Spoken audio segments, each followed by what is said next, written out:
Babylon,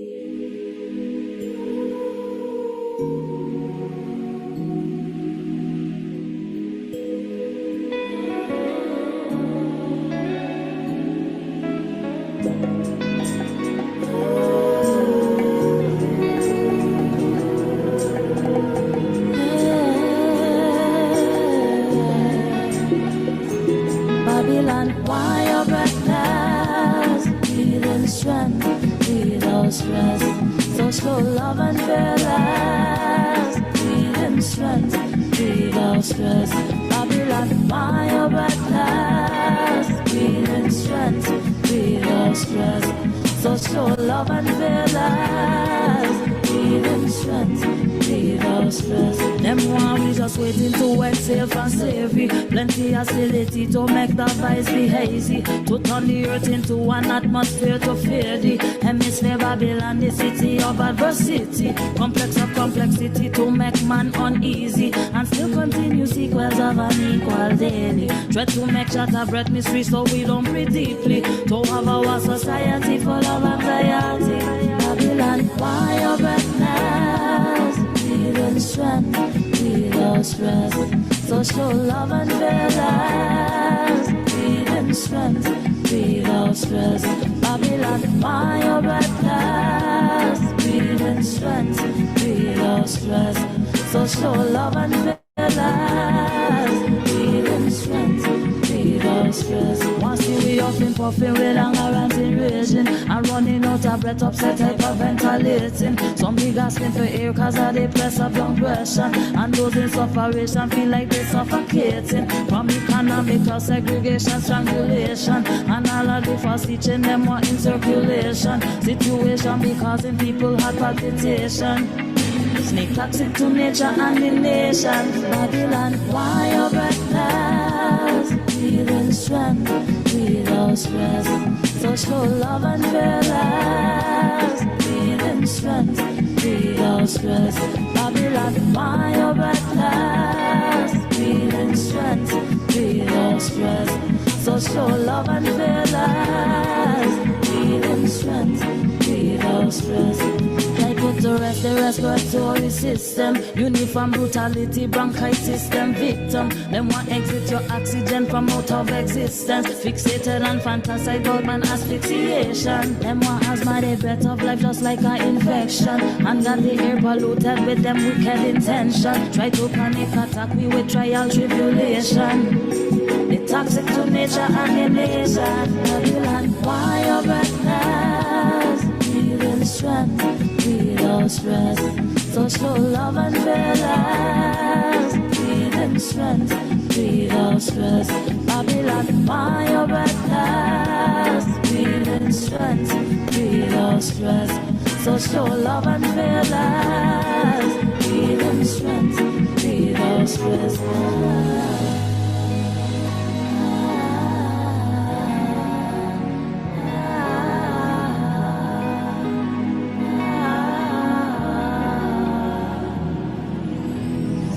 That's right.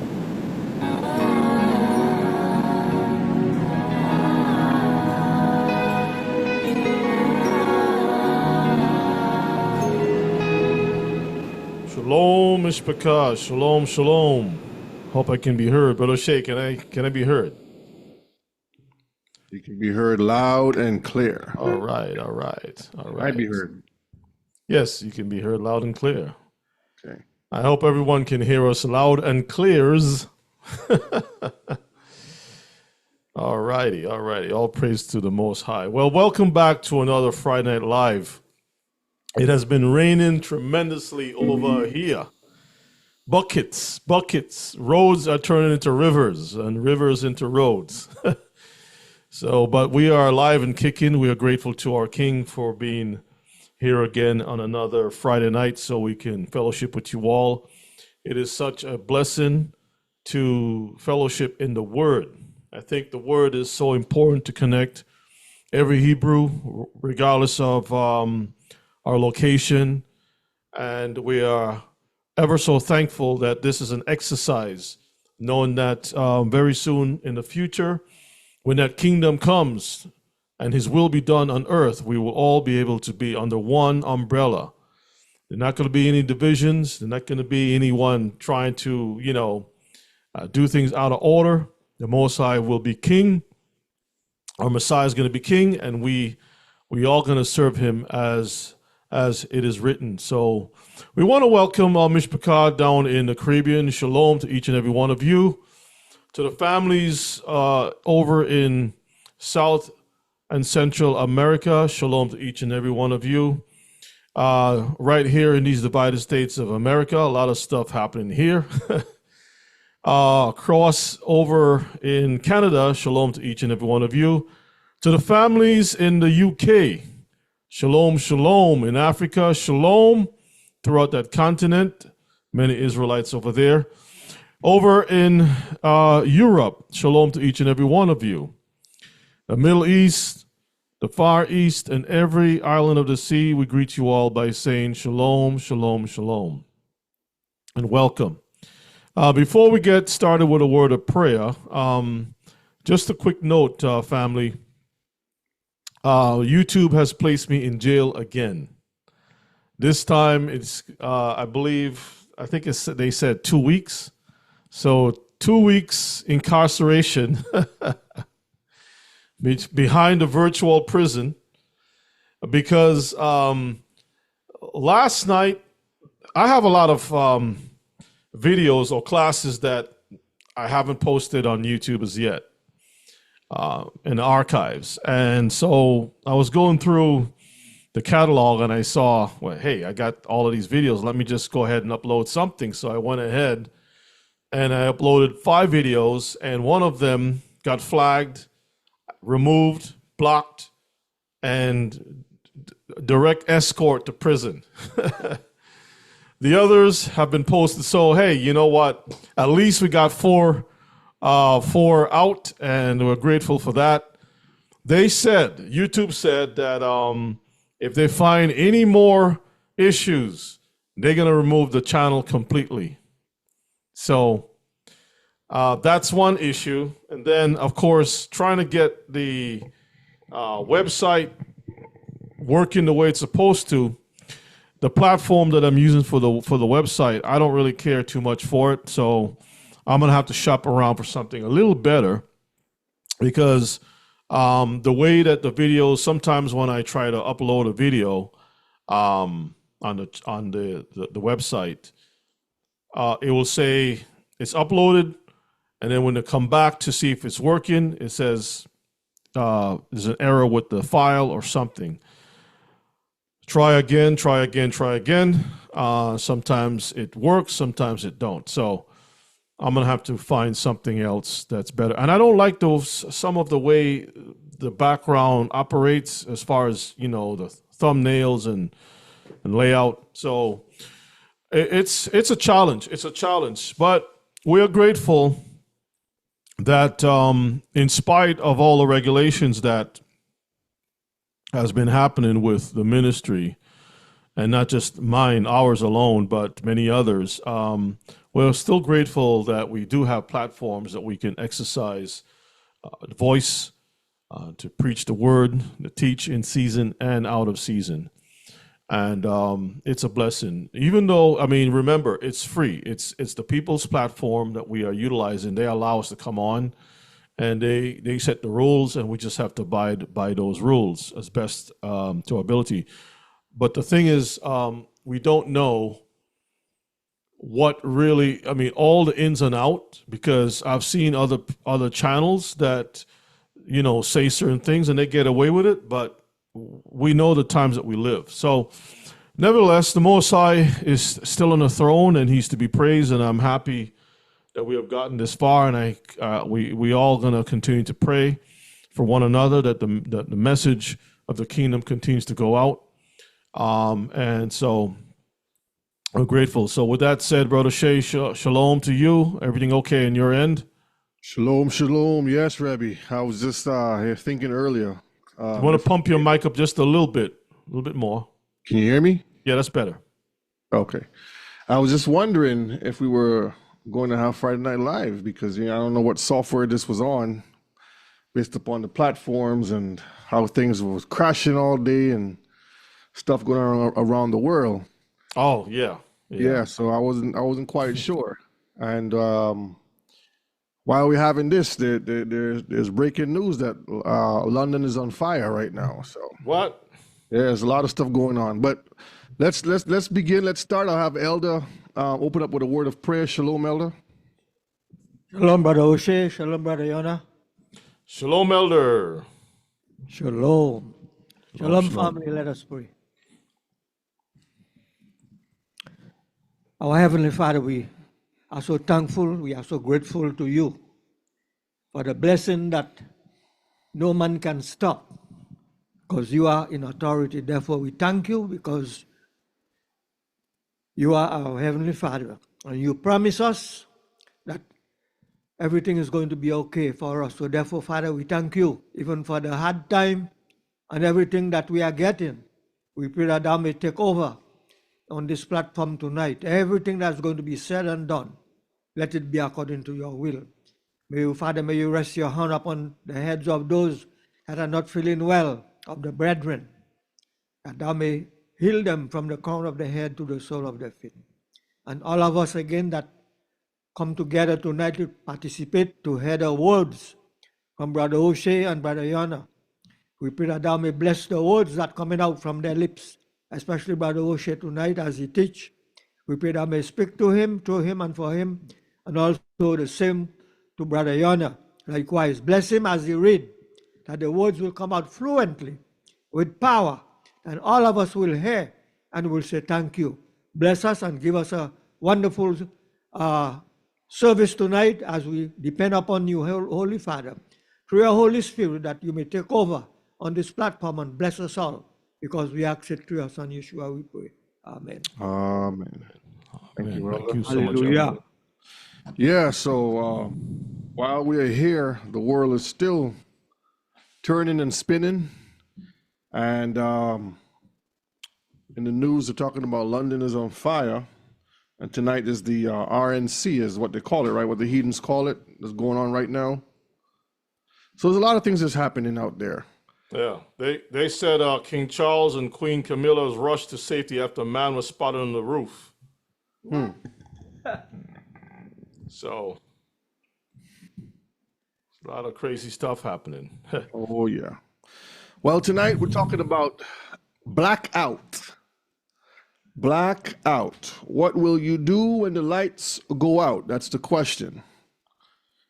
And find it interesting that we had a small little IT global blackout today, or late last night, this morning, that affected a lot of people, banks, airlines, and a lot of things that we're going to talk about. But tonight's class is basically to stir up our minds and to help us get ourselves together for what's ahead of us. So we're going to get right into it. Coincidence or conspiracy? Everything we see happening is planned toward the preparation of the one world government. Agenda 2030, as we talked about in the past two classes, and many other things that we hear about in the news are all designed for the end times. So we see here, we all witness, some people saw it live. You may have caught the rebroadcast or the text, emails, whatever you get on social media about the attempted assassination of the former president, that is soon to be the president, according to a lot of different sources. And there's a whole lot of things going on behind the scenes. So the question that people have is this a coincidence or conspiracy? And this ties in tonight's class with everything that we've been talking about throughout the past months when it comes to preparation and getting our houses in order, getting ourselves in order. We see these people are playing chess. They're moving the chess pieces on the chessboard. On the right here, you see it says, meet the billionaires behind Trump and Vance. And you can see, I put that there because these are the ones who are sponsoring or financing this future president's presidency.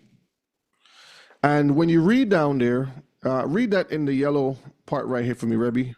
All right, I'm going to do the best I can. Meet the billionaires behind Trump and Vance. Trump and Vance claim they're fighting for working people. Let me see if you can make sure I can see this. But that's a lie. Can you make it a little bit bigger? Yes, hold on. Let me make this a little bit make it a little bit bigger. I'm struggling here. Yeah, that's better. Okay, that's better. That's it. Let me try again. Meet the billionaires behind Trump and Vance. Trump and Vance claim they're fighting for working people, but that's a lie. News broke yesterday that some of the richest billionaires in the world are funding a super PAC to put them in the White House. These are the people who Trump and Vance would really be serving if they come to power. Elon Musk, who's the CEO of Tesla, and Ken Harary, a co-founder of PayPal. Is that it? Yes. Okay. So what we're seeing here is, let me make this box smaller again. What we're seeing here is the people behind the scenes.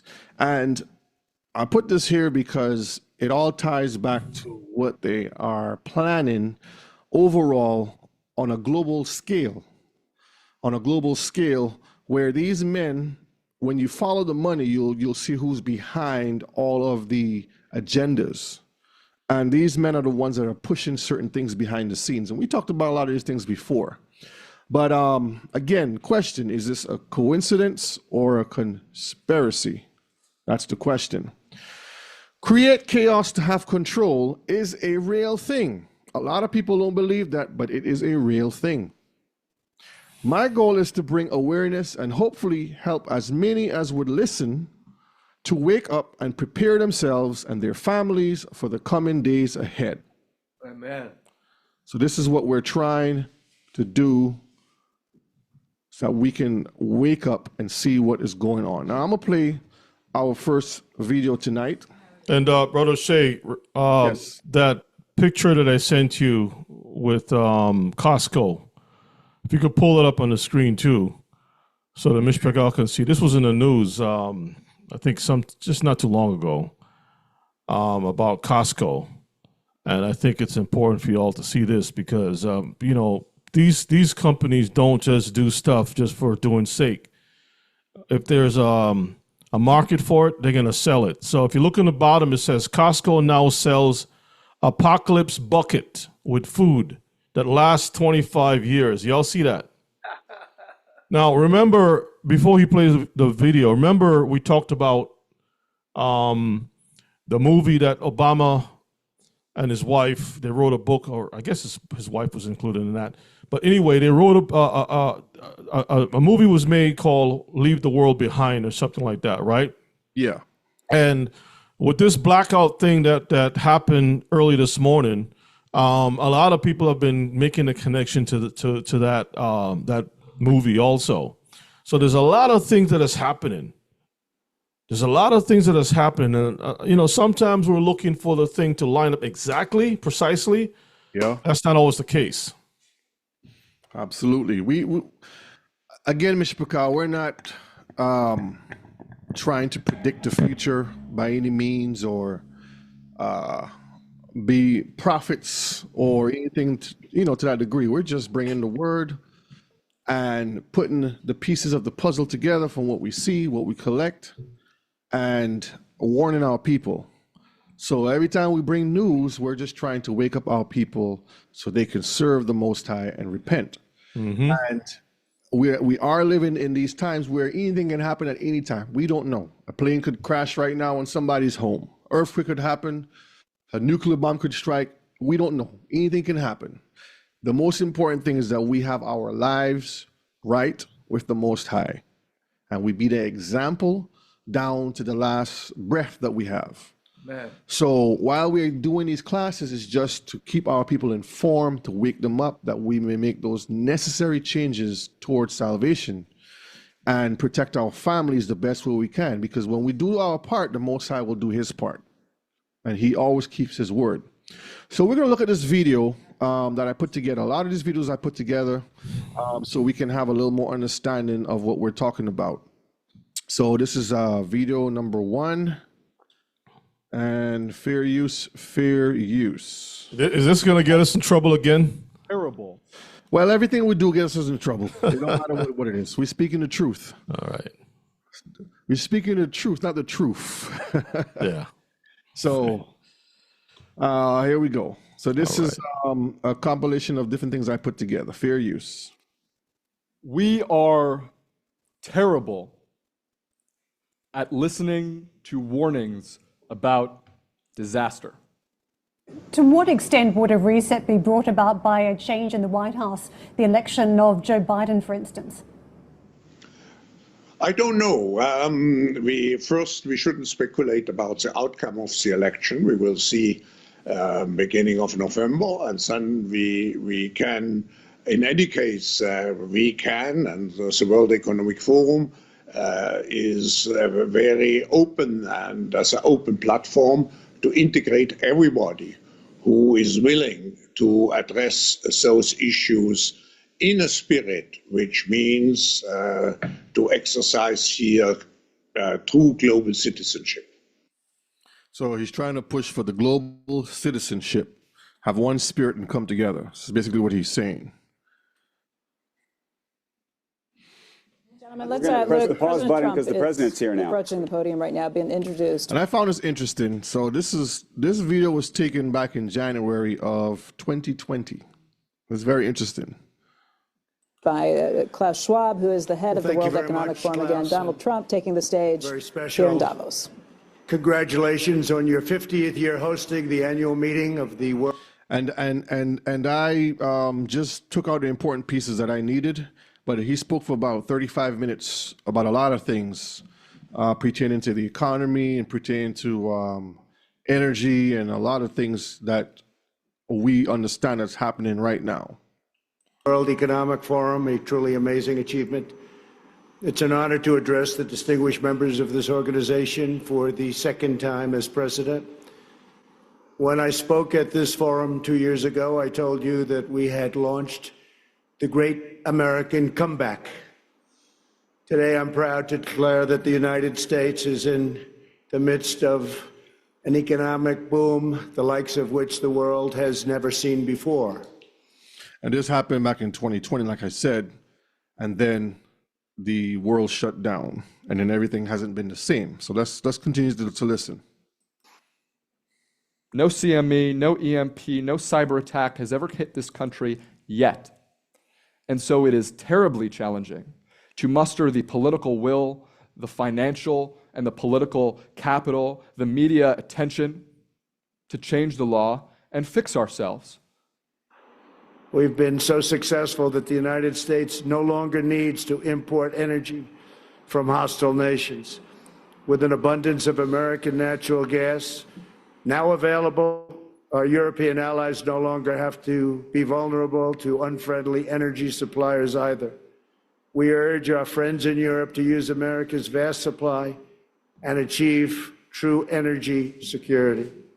Good evening. We wanted to bring you up to date on why we're not on the air. Jessica Aguirre here with Audrey Assistio. As we told you a short time ago, we're experiencing massive technical difficulties, which have left us unable to do a newscast tonight. I'll pause there real quick. So the part with Donald Trump that we was looking at a while ago, what he's saying is that America is the powerhouse and will have no issues with having its own power, its own energy, that they don't have to depend on the rest of the world. The rest of the world can depend on them for energy, for gas and fuel and so forth. So tonight's topic is called Blackout, and we're going to see why. So this video that we're watching right now with the two ladies on the screen, this is last night, late last night, when the global IT blackout happened. We have confirmed some information as to why we're not on the air and what the possible problem may be. We understand it's linked to CrowdStrike, which is a cybersecurity company. Many users experiencing this blue screen of death when using their computers. Boy, if you are just waking up, this is something to kind of sit up and pay attention to. This is having impacts around the world, and it's all sorts of major industries where you're seeing problems with this. We'll go into detail in just a moment on this. The global cyber outages that have caused delays and issues at European airports affecting travel, the media, and the London Stock Exchange website, among other things. And it seems likely that list is growing by the minute. This is an NBC News special report. Here's Hoda Kotb. Good morning. Good to see you. You are coming on the air right now with breaking news. A massive global technical outage tied to CrowdStrike, which is a major cybersecurity provider, has knocked critical computer infrastructure offline all across the country and, in fact, all around the world. It's an issue with a software update. It's impacting lots and lots of Microsoft computer systems worldwide, from businesses to emergency services, 911, traffic lights, transit systems, and it's having a major impact on airlines as well. American, Delta, United, they're all keeping their flights grounded. You're looking at some live scenes from the airport. It is chaos again, 6 a.m. on the East Coast, and this is the scene now. They're having difficulty even printing any kind of boarding passes. This, of course, is a developing situation. So, Mishpachah, this happened this morning, and there's a lot to pull out from this. But when you really look at it, is it a coincidence or is it a conspiracy again? Because today happens to be the RNC, as they call it, right? Where they're having the debate or whatever they're going to be convention, national convention, the Republican National Convention. Mm-hmm. And I find it interesting that you would have this global IT breakdown at this point. Just think about those things while we go through this class, because again, nothing is done without a reason. Okay. And usually, a lot of times, they're trying to clear some files and stuff. You know. Yeah. If you watch the news, there's some talk about the Secret Service director, the one in charge, the lady. There were some Secret Service files that all of a sudden just got wiped clean. And she said, "Oh, it was just a computer glitch or something," and that's that. Yeah. But there's a lot of cover up of certain things going on. So we have to. And I like what Sister Natasha said. She said this thing happened while everyone was asleep. On this side of the world we were asleep, but on the other side of the world people were well awake. And that's how things work, brethren. That's why we have to always be diligent in what we're doing. A lot of times when we have these types of conversations, those people around us, in many cases, they're not really getting that message. Their minds is not in preparation mode. You have to keep jolting them, reminding them. It's like pulling teeth sometimes. They don't really see what's going on. Their mind is everything is normal. But there will be a time when one day you're going to wake up and you can't go anywhere. You're not allowed to go anywhere. Mm-hmm. Look at what we're talking about tonight. People couldn't travel. What if you wake up one morning, you can't go anywhere at all to buy anything? What do you do? Especially for those that live in the cities, right? Mm-hmm.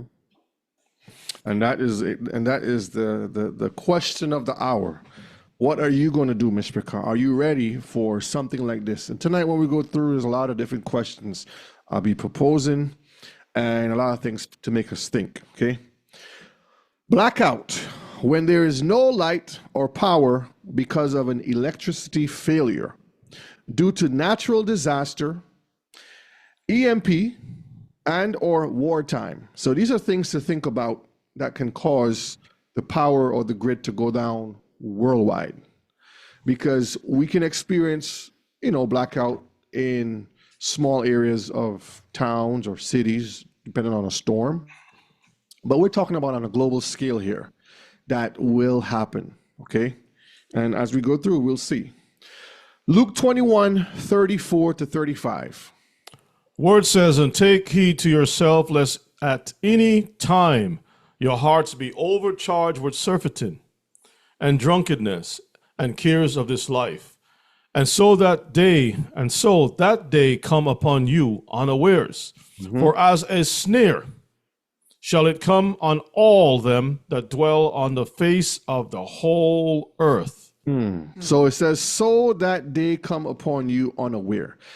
And like in other places, it mentions the Most High is going to send his son back as a thief in the night, unaware, meaning there's no set warning.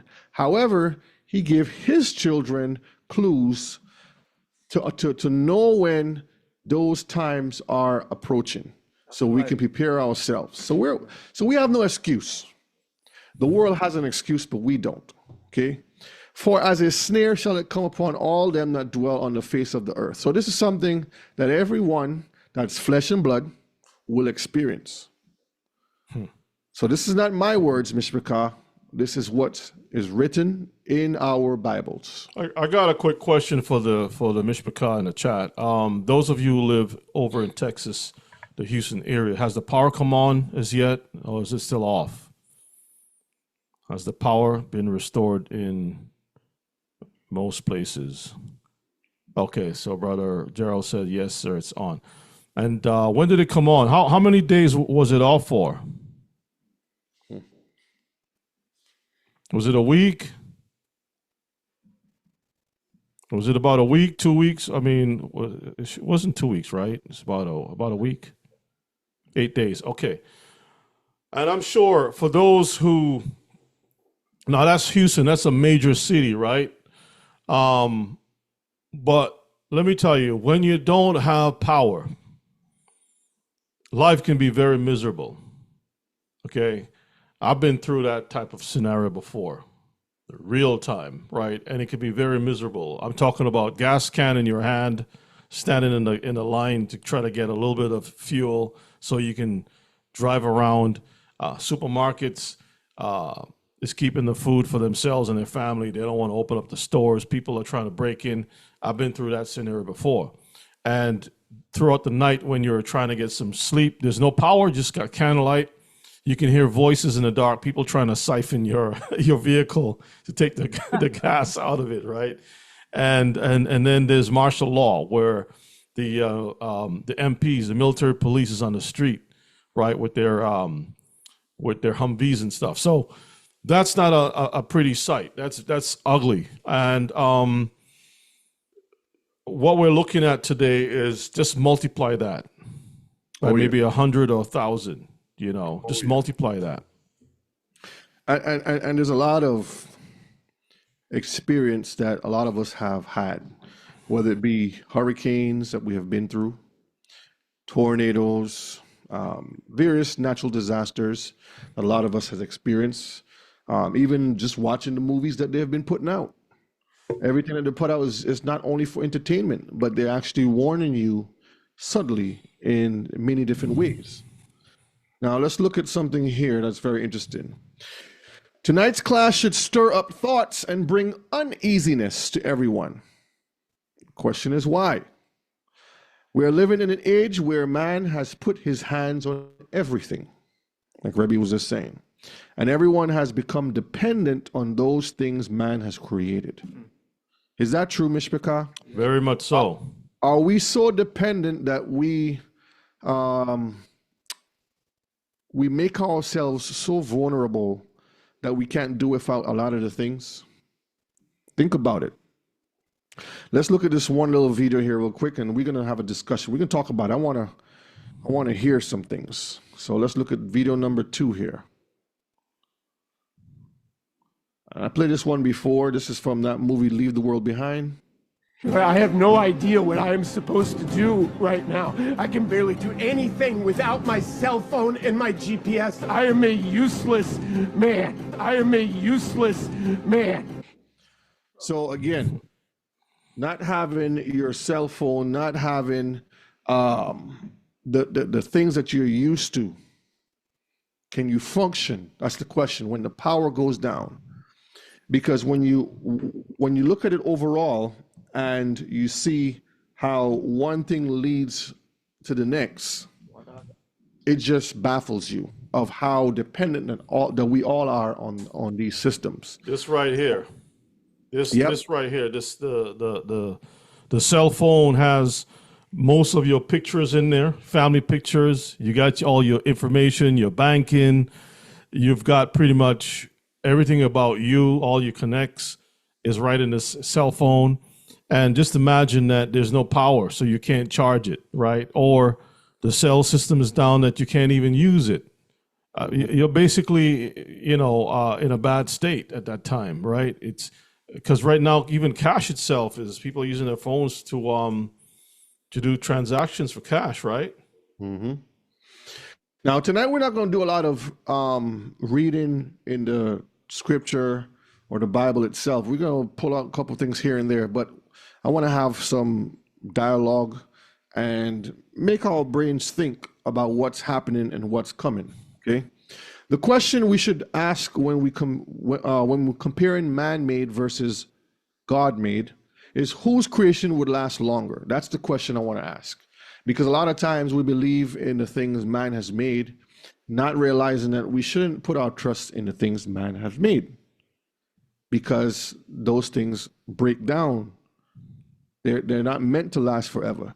So can we compare something that man has made to what Elohim has made and see what lasts longer?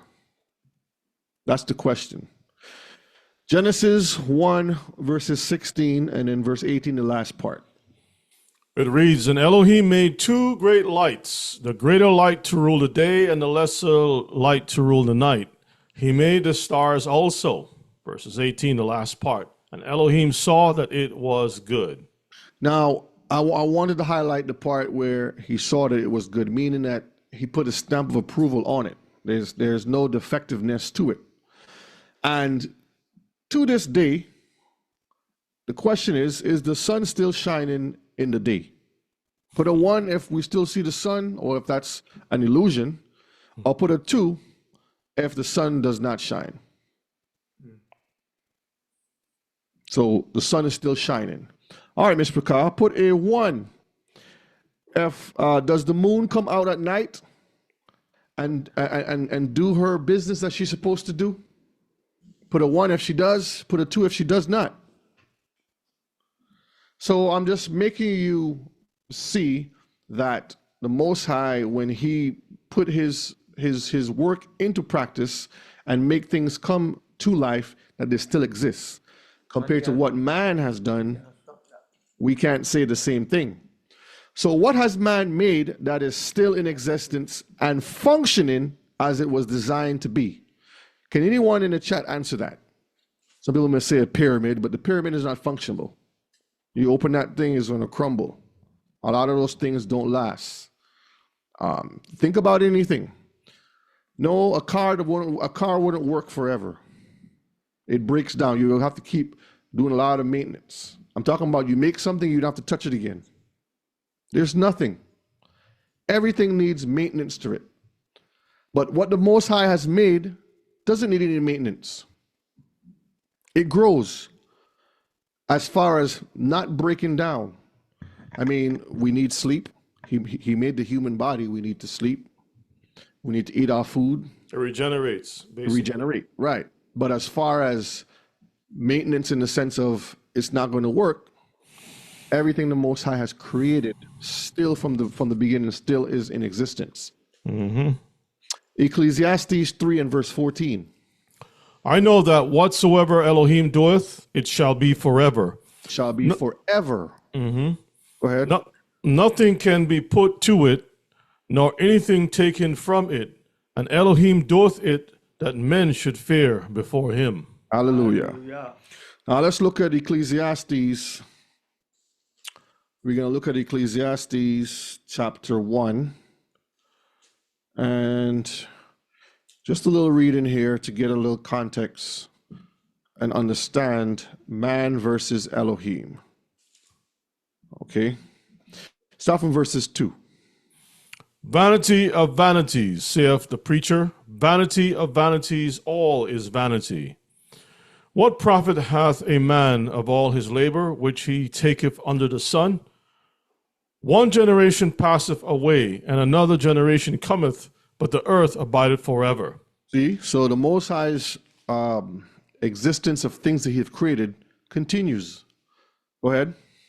The sun also ariseth, and the sun goeth down, and hasteth to its place where he arose. So you can depend on the sun.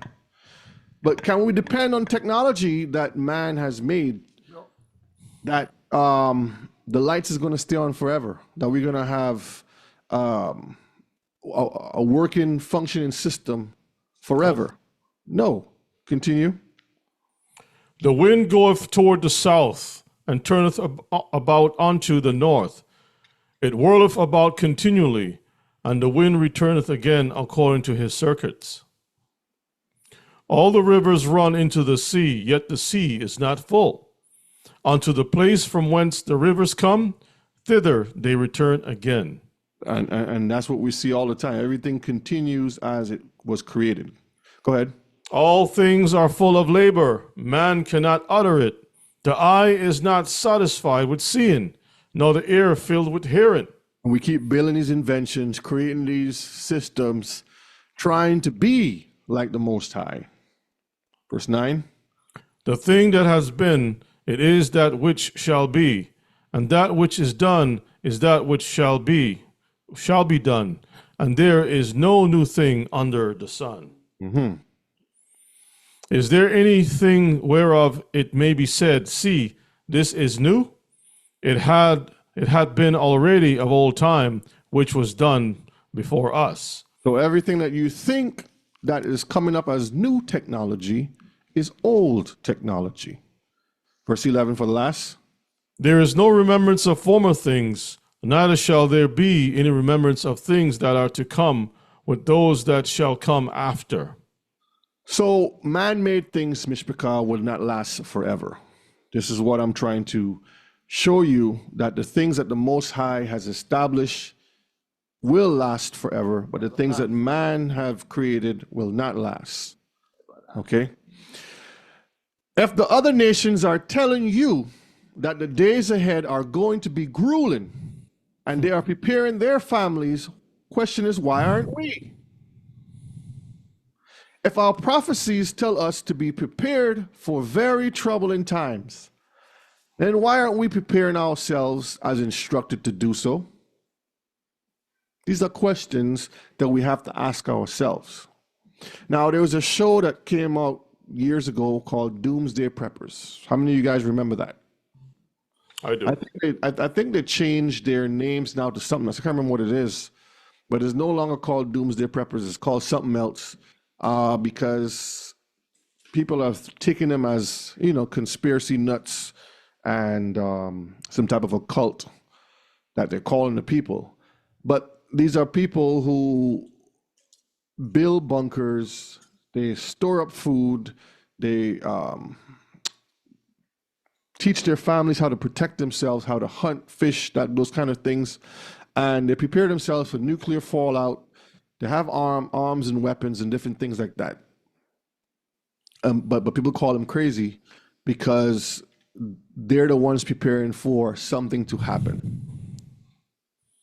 And the question is, what are we doing if they're doing that? And they don't have much trust in their own government, as you can clearly see. Instability, when President Trump got that sniper hit him in the air, or that person who acted as a sniper hit him in the air, the markets were kind of nervous about a lot of stuff, and the world was watching.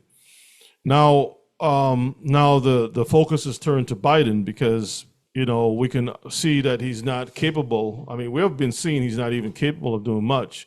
The man is an old man. He already served his time, and he needs to just find some place to go retire and rest his bones. But obviously, he's a puppet right now.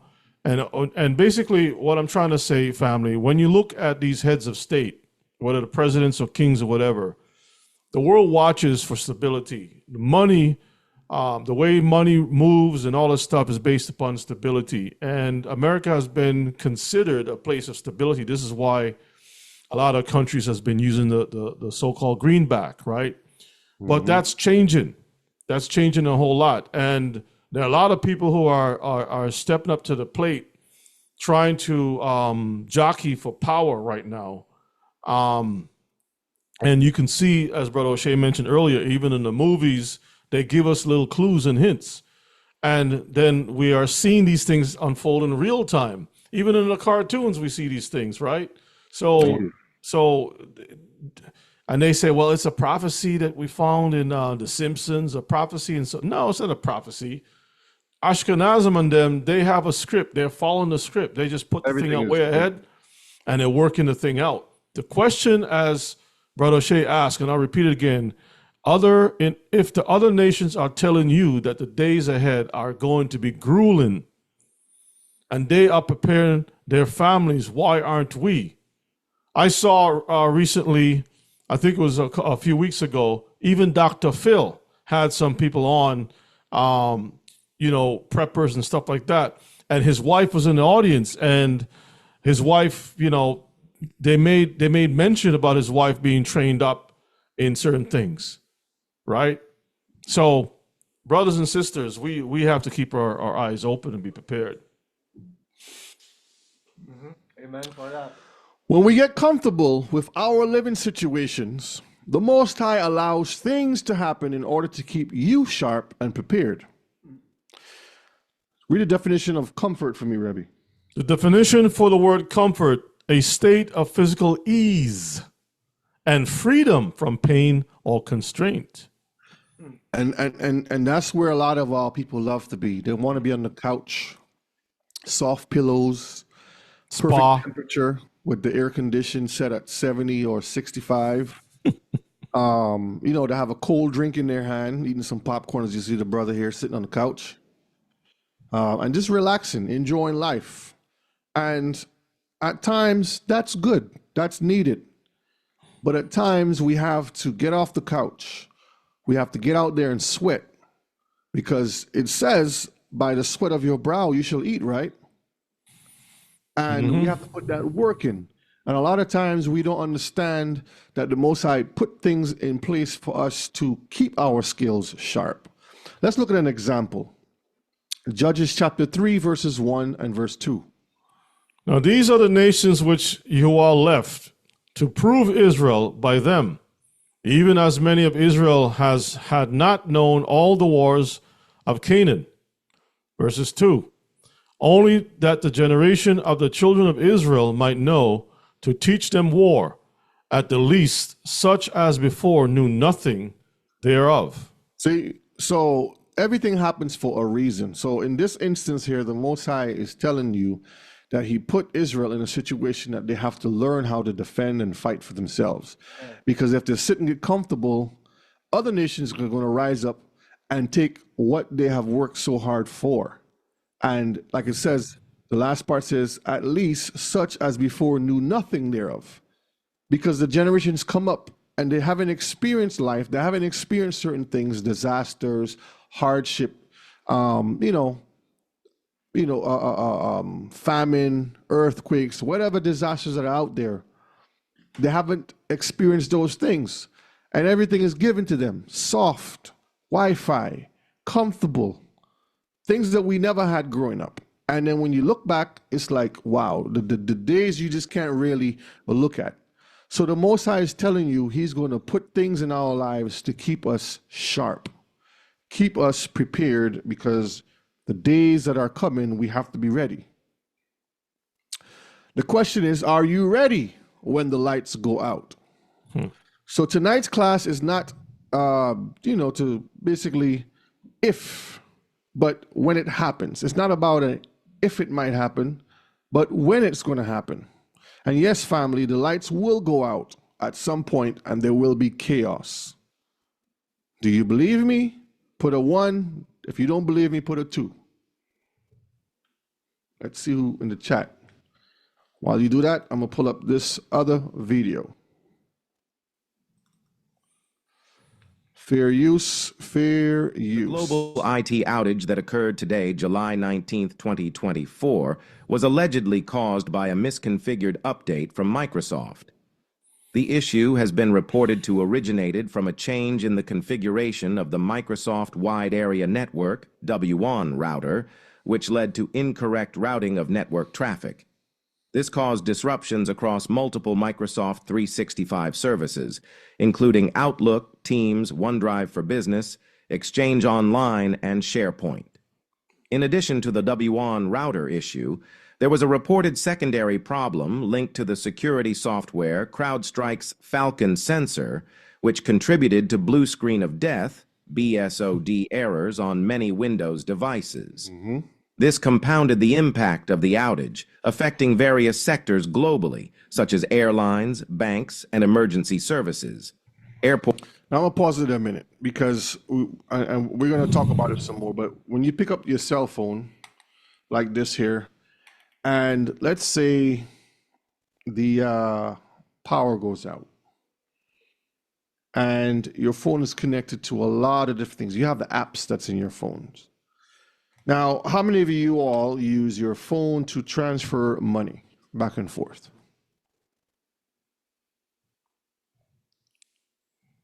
Let's see what's in the chat. Do you use your phones to transfer money back and forth between your bank, between the different platforms, Cash App and Venmo and PayPal, and all these different things. Now, let's say you go there and the app is not working, and you was in the middle of buying some groceries. How are you going to buy groceries? Or you're at the gas station trying to get gas. How are you going to do that? When it doesn't work? You go to your bank, the bank is closed because there's no power. So these are things just to make you think. What if you were traveling, like some of these people were traveling today, and you just see all of the signs go delay, delay, delay, delay, delay, delay, all the way up. You know what it's like to have a lot of people sit in the airport because they can't travel. The Gentiles are accustomed to sleeping all on the floors with their dogs or whatever the case may be. Where are you going to sleep? You know, our shekels are tight. I mean, they're going to run to the closest hotel or whatever it is and you know, eat up all those rooms and stuff. And it's not the same for us as a people. You know, our money's always tight. So do we stay just standing there against the wall, looking at a bunch of people breathing in their carbon? Just breathing their air, huh? Yeah. Airports experienced a global ground stop, and emergency services like 911 operators in the U.S. faced disruptions. So you try to make a call, 911, what's the emergency? Or you hear nothing. No one there to help you. Microsoft responded by implementing mitigation measures, including redirecting traffic and repairing Azure servers. They have been updating users through their service health channels and social media. CrowdStrike also acknowledged the issue and is working on a fix for the Falcon sensor problem. This incident highlights the interconnectedness of global IT infrastructure and the significant consequences of a single misconfiguration, underscoring the need for robust and thoroughly tested updates and configurations in critical systems. Hey, Brother Shay. Yes. Did you have some insight about this thing this morning? Because, you know, I sent out the email to the Mishpachah of the class Blackout, and then early this morning, we had these things happening. I'm like, okay, are you in touch with the White House or something? Have you got a back channel? No, I just, you know, the Spirit just tell me we need to talk about this, and I just went right into it and start doing my research and putting it together. But there's more to come. Let's just put it that way. I think today was just because what they do is they do little tests here and there before they actually roll out the big, you know, the big thing or the big bang, to see who's paying attention and who's doing what when you really look at it. No one, Mishpachah, believed the world could shut down, but it did in 2020. Is that true? Yep. when country by country began to close their borders and the globe was on a lockdown. Now, you ask somebody, where were you when they went on the air and says, okay, we're going to have all airlines paused, schools are closed, your work is now closed. Matter of fact, stay home. 6 feet distancing, the masks in full effect. Do y'all remember that? That seemed like it was a long, long time ago, huh? But it was just 2 years ago. Didn't it just say Biden caught? Yeah. That stuff is still around, and it may be making a comeback. Fauci flu might be making a comeback, so we got to be prepared. Just be careful out there when you go out. So when we talk about a blackout coming, don't think that it's false or it won't happen, because people thought the world couldn't be locked down, and the world was locked down like this. You couldn't travel. Some people were trapped on cruise ships. They couldn't come in for months. They were stuck in certain places just because of Fauci, that stuff. And when we look at this right here, this is an illustration of what they did. If you want to read some things here for me, Rebbe. Our pandemic year, the Fauci 19 timeline. On March 11th, the WHO declared the vid a pandemic. Here's a look back at the year in disruption. A year in disruption. In disruption. A mysterious new illness. Images appear of the Wuhan in lockdown. This is back in January 2020. And it says the virus spreads, cases multiply. That's in March. It says the Bay Area is first in the United States to announce shelter-in-place orders. Hospitals become overwhelmed as cases grow. There is a nationwide shortage of PPE. Personal protective equipment. Nationwide shortage. The world shuts down. This is in March, between March and April. Countries seal borders, sports teams cancel seasons, schools close, and employees go home. People start wearing masks and social distancing. Remember, this was just 4 years ago. It's 4 years already? 4 years ago. We in 2024. That time fly fast, right? All right. And I like to say, this is just a test. This is only a test. So when is the real thing coming? That's the question. Okay, you don't have to read no more. I just was. You sure? Okay. Yeah, we're good. We're good on that. But the last part, it says 2021 begins the race to vaccinate. Cases and deaths begin to fall, but the variant are still a threat. That's what they say to you. And I like how they did this little illustration with this needle and put the chart on there. On March 11, 2020, the WHO, I find it very interesting that they say WHO. That's like the owl, right? The owl that sees things in the dark. Declared the disease caused by SARS-CoV-2 a pandemic. And a little chart over here shows you where it started, then the globe lockdown itself. Work style change. So instead of going to work now you're staying home. Lifestyle change. Instead of having people around you, now everything's virtual. The decline in economy, transportation, and pollution. A lot of things still are closed. A lot of businesses that used to be open aren't open no more. That's right. A lot of places that used to go, things that used to do, those things are done. And to show you, everything points to what? Agenda what? 2030. That's very interesting that they put this like this. I didn't put this chart together, Mr. Picard. This is what they have on the websites. So they're telling you that everything is going towards what they have planned. The pandemic, the lockdown, then human society changes. It says work style changes, lifestyle changes, decline in economy, transport, and pollution, which will give you positive stuff like immediate during lockdown, the persistent after lockdowns effects of SDG achievements, which is all the little planning that they have with the housing and economy and things of that nature. So, Yep. And this, like I said, this is what they are planning for us. Okay. So let's just give 3 simple scenarios that can cause this situation to happen. Natural disasters, that's one scenario, right? And over here you can see earthquake, floods, fires, volcanic, tornadoes, mudslides, winter storms, typhoons, drought. There's so many different ways that a natural disaster can cause a major blackout.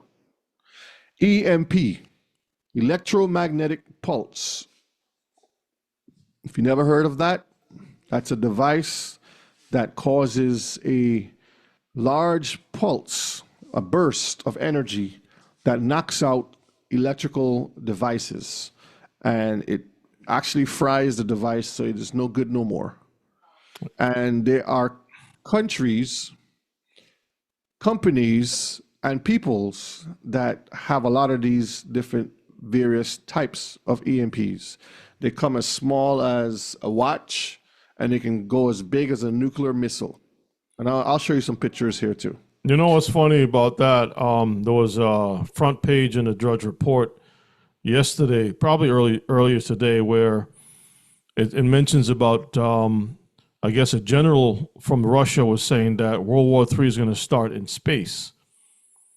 And he was talking about the satellites and different things of that nature. But if they had to launch a nuke up in space somewhere, that's going to pretty much fry. That will release this, give us the EMP effect that you just mentioned. Yeah.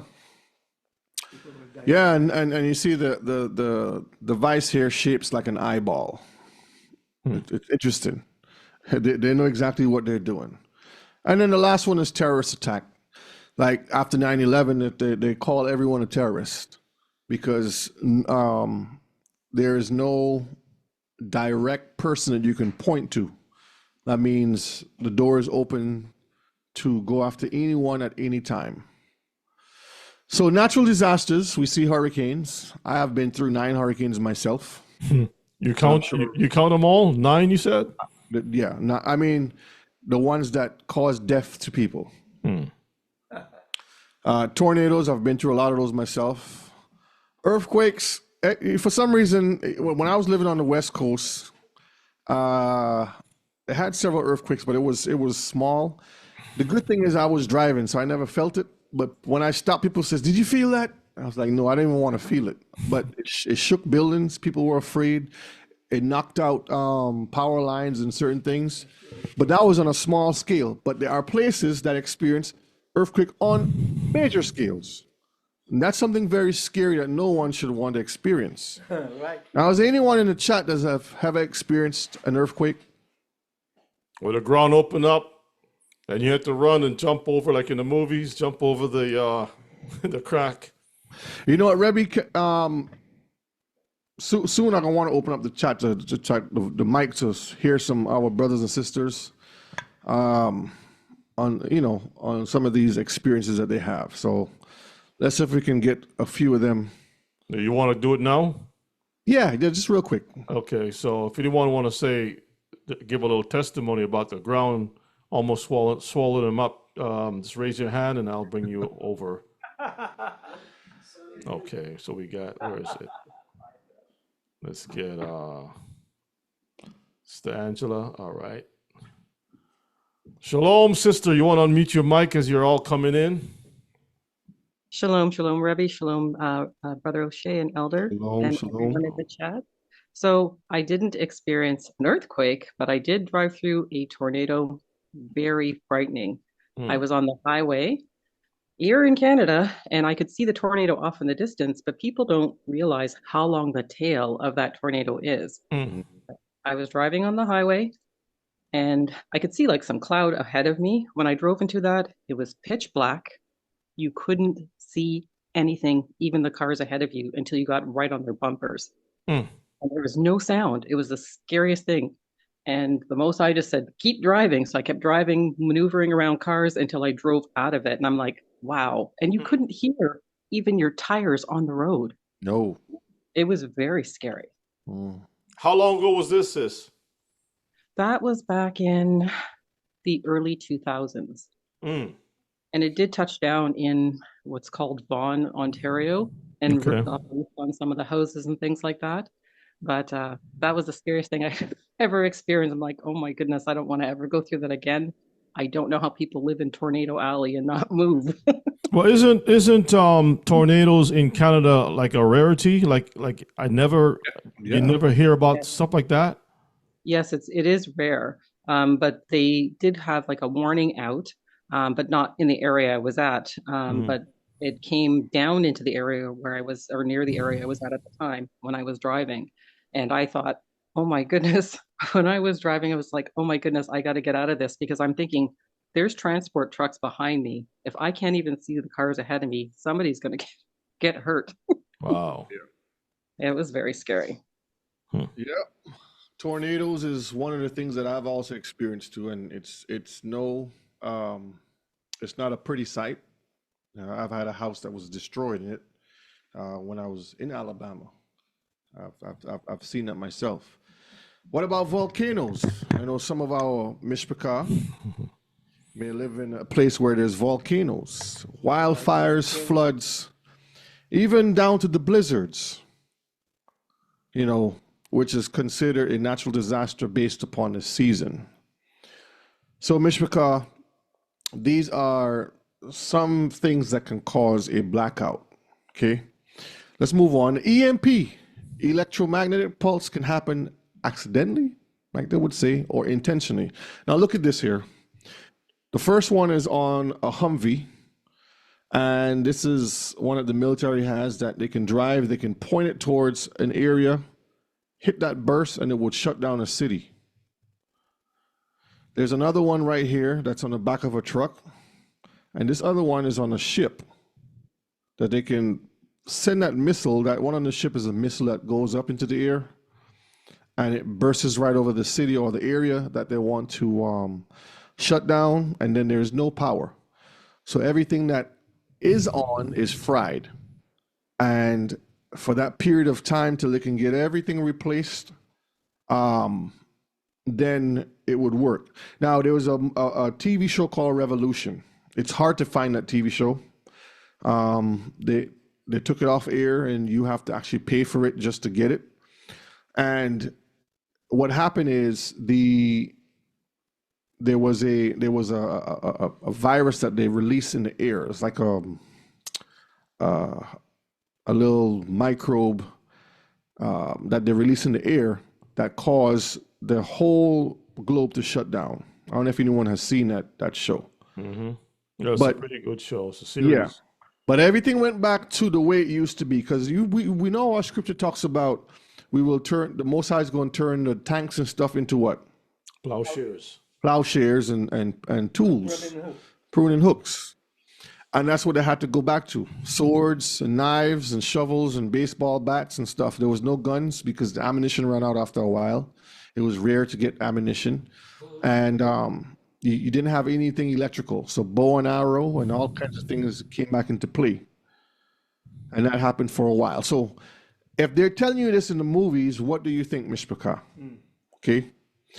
We have a hand raised. Yeah, it's the right. Shalom, sis, if you want to unmute yourself. Shalom, family. Shalom. Shalom, my sister. How are you?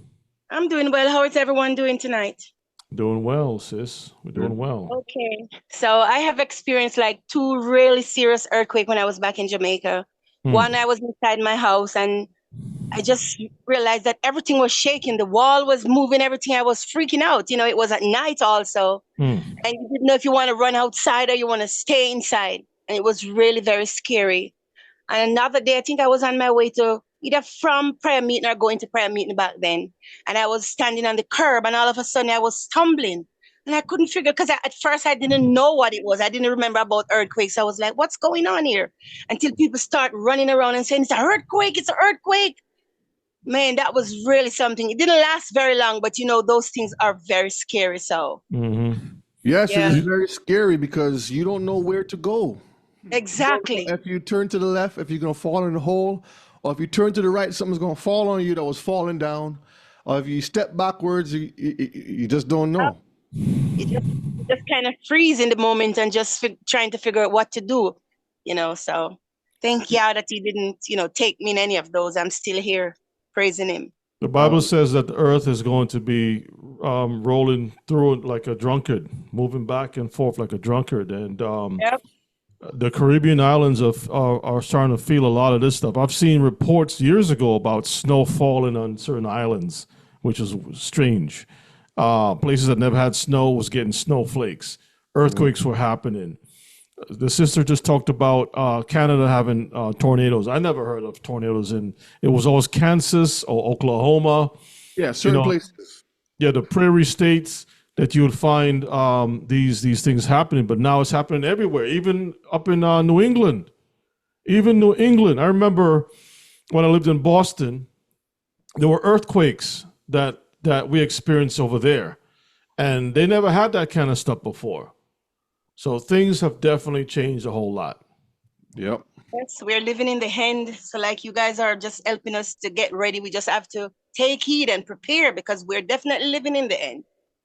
And sis, people will count you as a fool just for even thinking along those lines, because when you start saying, hey, you need to get ready, be ready, they're going to laugh at you. I mean, My family laughs at me. They think I'm paranoid. They think I'm silly, but that's okay. They're gonna be running to you, sister. When all hell breaks loose, they can come to your house knocking. Hey, you know what's funny, Mishpaka? I want to share something. I got some new subscribers, right? So I went to check to see who's who. This was like this evening. So I saw this particular person who was a subscriber has a decent amount of subscribers herself. So when I clicked on her channel, it's shameful stuff. She herself is going to pride festivals down in Florida. If basically, I'll put it this way: Sodom and Gomorrah 2.0. Sodom and Gomorrah. And I'm thinking to myself, this person subscribed to a channel or a platform that is dealing with against slackness, against the kingdom of Satan. This platform is to wake our people up. Why would someone who normally know what this is all about would subscribe to this channel, and on their channel they have all them? They're not showing what's going on in the world. They're participating in those things that are going around the world. It's crazy. Some of them are agents. Terrorist attack. Terrorist attack can happen before a war, during a war, or after a war. This can be foreign or domestic. So, according to the definition of what they say, anything can be a terrorist attack. So think about that, where people are blowing up stuff, mass shootings, for whatever reasons that they may be putting or pushing. Because again, I don't know what other country out there that allows people to bear arms besides America. What other country does that? Because I know in Europe, you can't walk around with stuff. Even Some places, it stays home. Some places, even like in Russia, if you are living out in the rural areas, they would allow you to have a firearm because you're a hunter or you're a farmer and you got to protect your, things along those lines.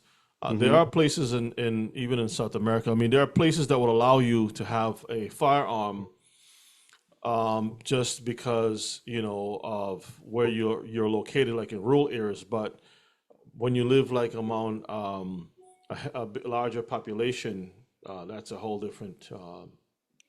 Now, I'm mentioning that because they're trying to take away the ability to bear arms.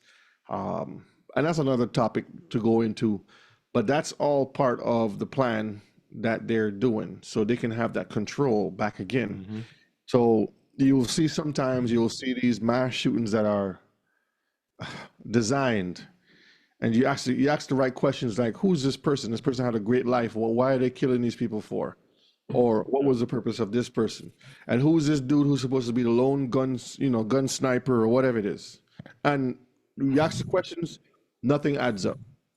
So there's always a purpose behind it. Now let's look at this video here, just to kind of bring some things together.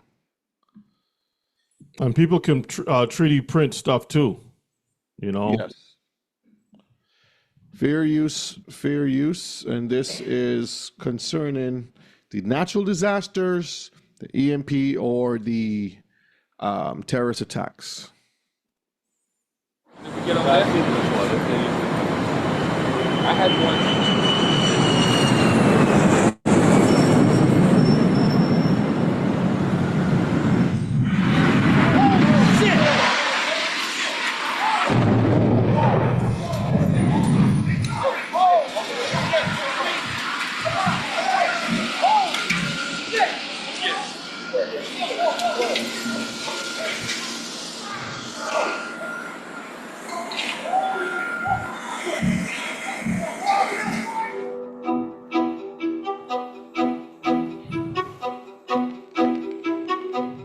The world didn't really know how bad it was for a couple of days, really. When it came to the city of New Orleans, it wasn't the storm damage that was the problem. It was the flooding that came afterwards.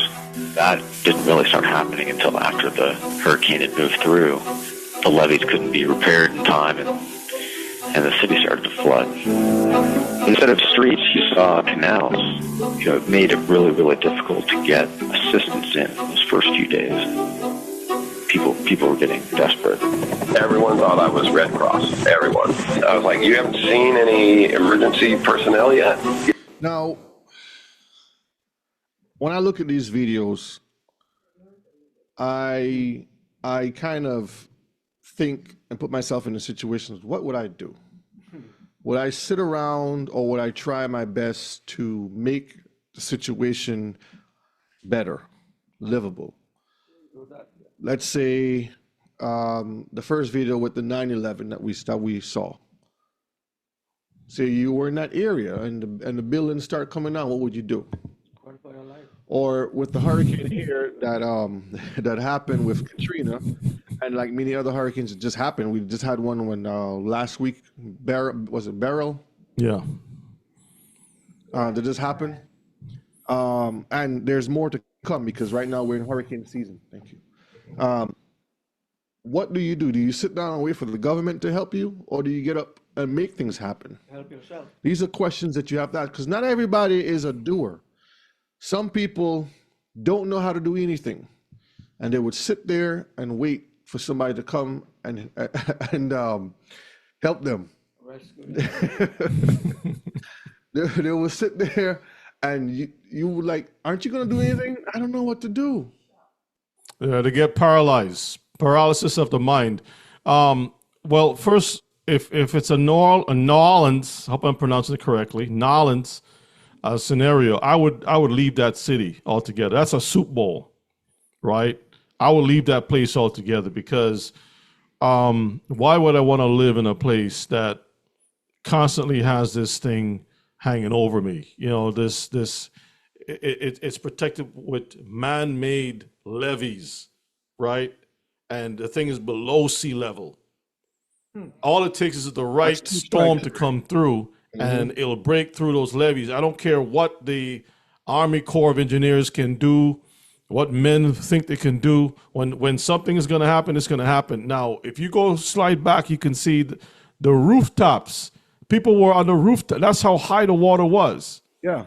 Just slide back some more. Right there. Look at that. If you pull it some more, zoom out some more, you can see that's water all around. The only solid, look at that. That's all rooftop. Yeah. I would build a raft. I would tie some stuff together, make a raft, and I'll be out. Out of there. But remember, that's Gator City. That's what I'm saying. That's Gator and Snake City. You go into survival mode, creative mode. You start building stuff. You know, like in the movie Titanic, when the Titanic was going on, the band was playing. Yeah, it was all romantic. Yeah, and that's actually the mindset of a lot of our people. Yeah, especially our women. You know, especially our women. They will sit around and still want to be in that romantic mode. You know, like, where can we get some roses? We don't want to hear about no roses. We need to get out of this. We need to do something now. For our life. You know what I mean? We need to know how to survive in these situations. You know, no, I need to get some wipes. I need this. You don't need any of that stuff. You think Abraham and them had wipes? Huh? Come on now. I mean, they may have had some kind of a special something. No, I mean, all of these conveniences, man, and the little shekels you got that you try to piece together to make something happen, you're going to be wasting your money running around to every dollar store to find wipes and all these little conveniences. Why? Come on now. First few days, people were getting desperate. Everyone thought I was Red Cross. Everyone. I was like, you haven't seen any emergency personnel yet? You know, it's been 24 hours at this point. They're like, oh no, we see the helicopters fly overhead. But there's a lot of confusion over. Can you go back a second, Brother Shea? With the guys in the water holding hands and walking. Look at that. Stop right there. Now, another issue that we have to think about is our diet. Our diet. Do you have the physical strength to move, or do you need to have somebody hold your hand like this? If you're elderly or disabled or something, that's different. That's different, but a lot of times what we do in our early years result what's going to happen in our later years. If you don't take care of yourself now, keep yourself fit now, watch what you eat now, you're going to find yourself not being able to do anything when the time comes. We're not talking about you being Superman and all that stuff. That's ridiculous. But you should have enough strength in your body to be able to make some moves. Yeah. But a lot of our people sit by because they expect somebody's going to always be there to help them. Well, a lot of times you think that they have time. Time is your friend. That you have enough time to make things happen. And again, these situations happen unaware. Always expect the unexpected. You don't know what's going to happen. well, we see the helicopters fly overhead, but there's a lot of confusion over who was in charge of the rescue operations, where these people would go. Look at that. Stop. Go back. Was that a whale that we saw? Go back. That's an elephant, man. Come on, Elder. This is the problem right there. Okay, we have to change this thing. That's the truth. We're not trying to. Shame is something that is a very powerful and useful tool. The Most High put it there to get us in the right frame of mind. We got to start working on our habits, because it's going to kill us, right? And I'm speaking out of love. Whether people feel upset, and I'm done with this brother, he's insult. I don't know who's who, right? I can't see your scale. I don't know what you're pushing. Okay, so you know what you're dealing with, and you don't want to be in that kind of state right there, because in that condition you can't help anyone, not even your own self. Mm-hmm. You have to be able to maneuver around situations, and if you can't be able to move, then something is wrong. Go if they did get picked up by a helicopter. Yeah, Contessa, good evening from a frigid Dallas. And the concern right now are these rolling outages, these periodic blackouts that have been. I remember when they did the cloud seeding in Texas. What was this, 2 years ago? Something like that? When they had the blizzard, this is what this is about here. Going into effect since early this morning. That leaves up to 2 million Texans without guaranteed warmth for what looks to be an incredibly frigid night ahead. As you mentioned, the entire state for for the first time in weather history under that winter storm warning. We also had portions in West Texas that were under a blizzard warning. And they showed the pictures where the rain came in, it was flood that broke through the ceiling, then it froze. You see the icicles on the fan blades.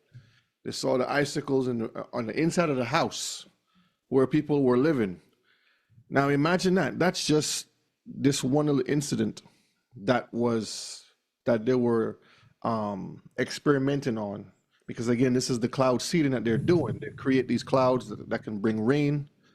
And for some reason, it had a blizzard in the summer.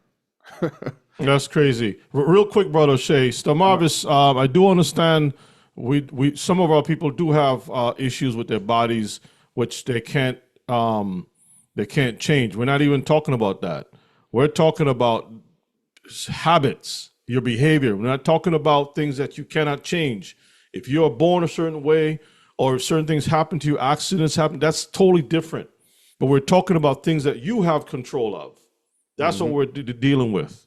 Things that you have control of, but the person don't care enough to say, I'm done with this. I need to change my habits.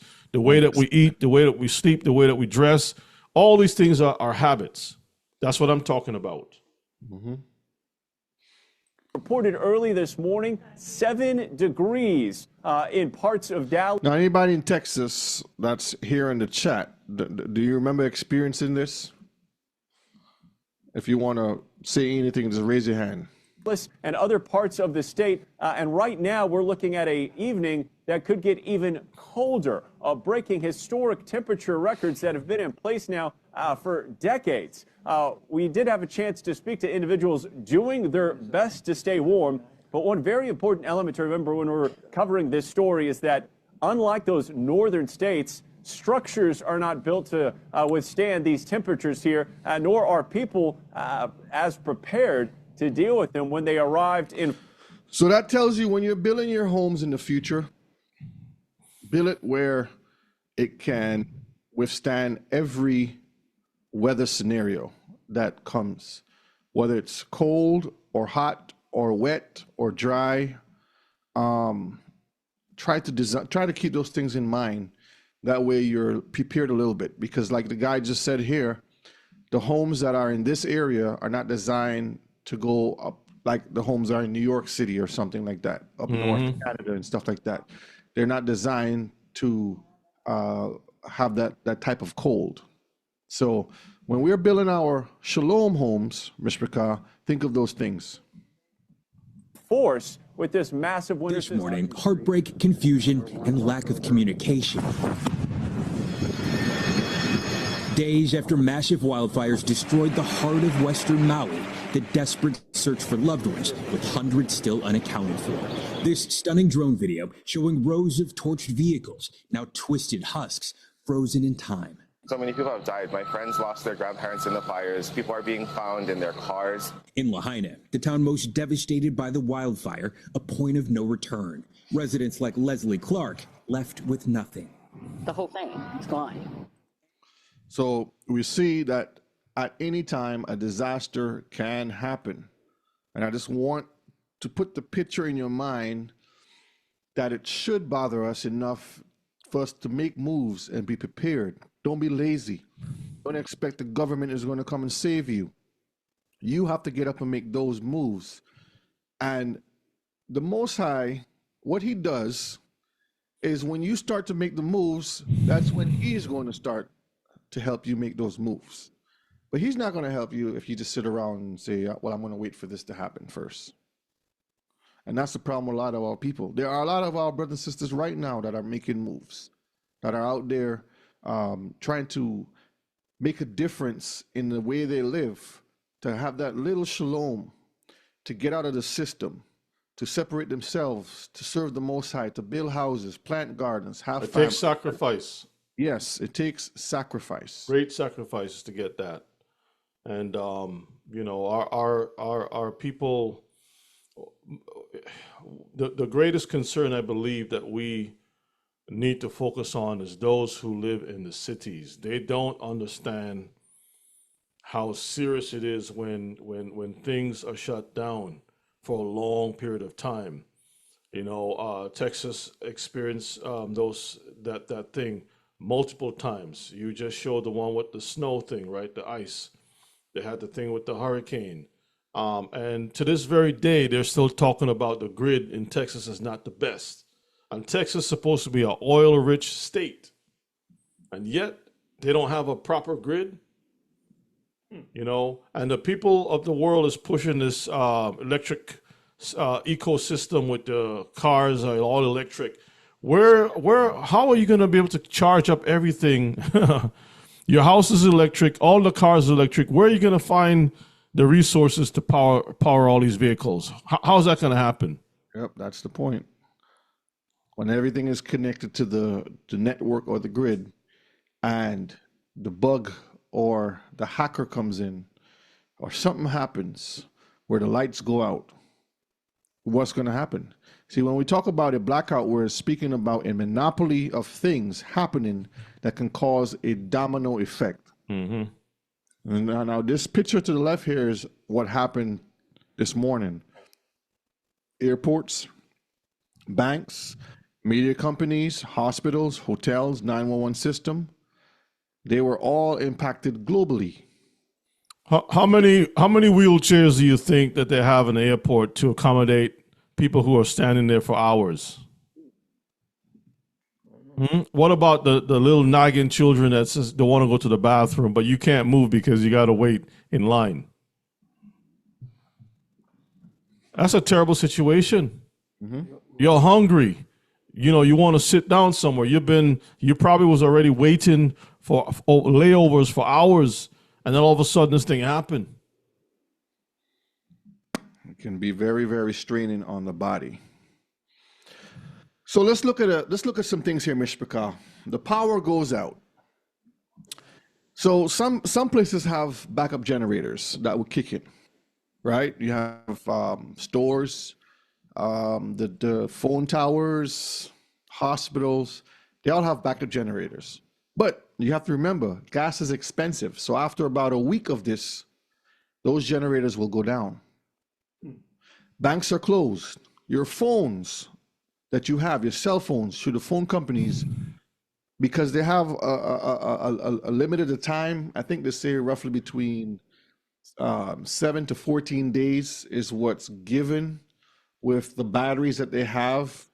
And then even on that, the overload of calls that are coming in can crumble the system. So your phones are not going to be working the way you think it's going to work. There's no internet or Wi-Fi, so you can forget that. As a matter of if you never read a map, I'm sorry, you lost. You can sit right where you are and just stay where you are. Brother Shea, you know how hard it is to find maps these days? I've gone to gas stations and said, hey, do y'all have any maps?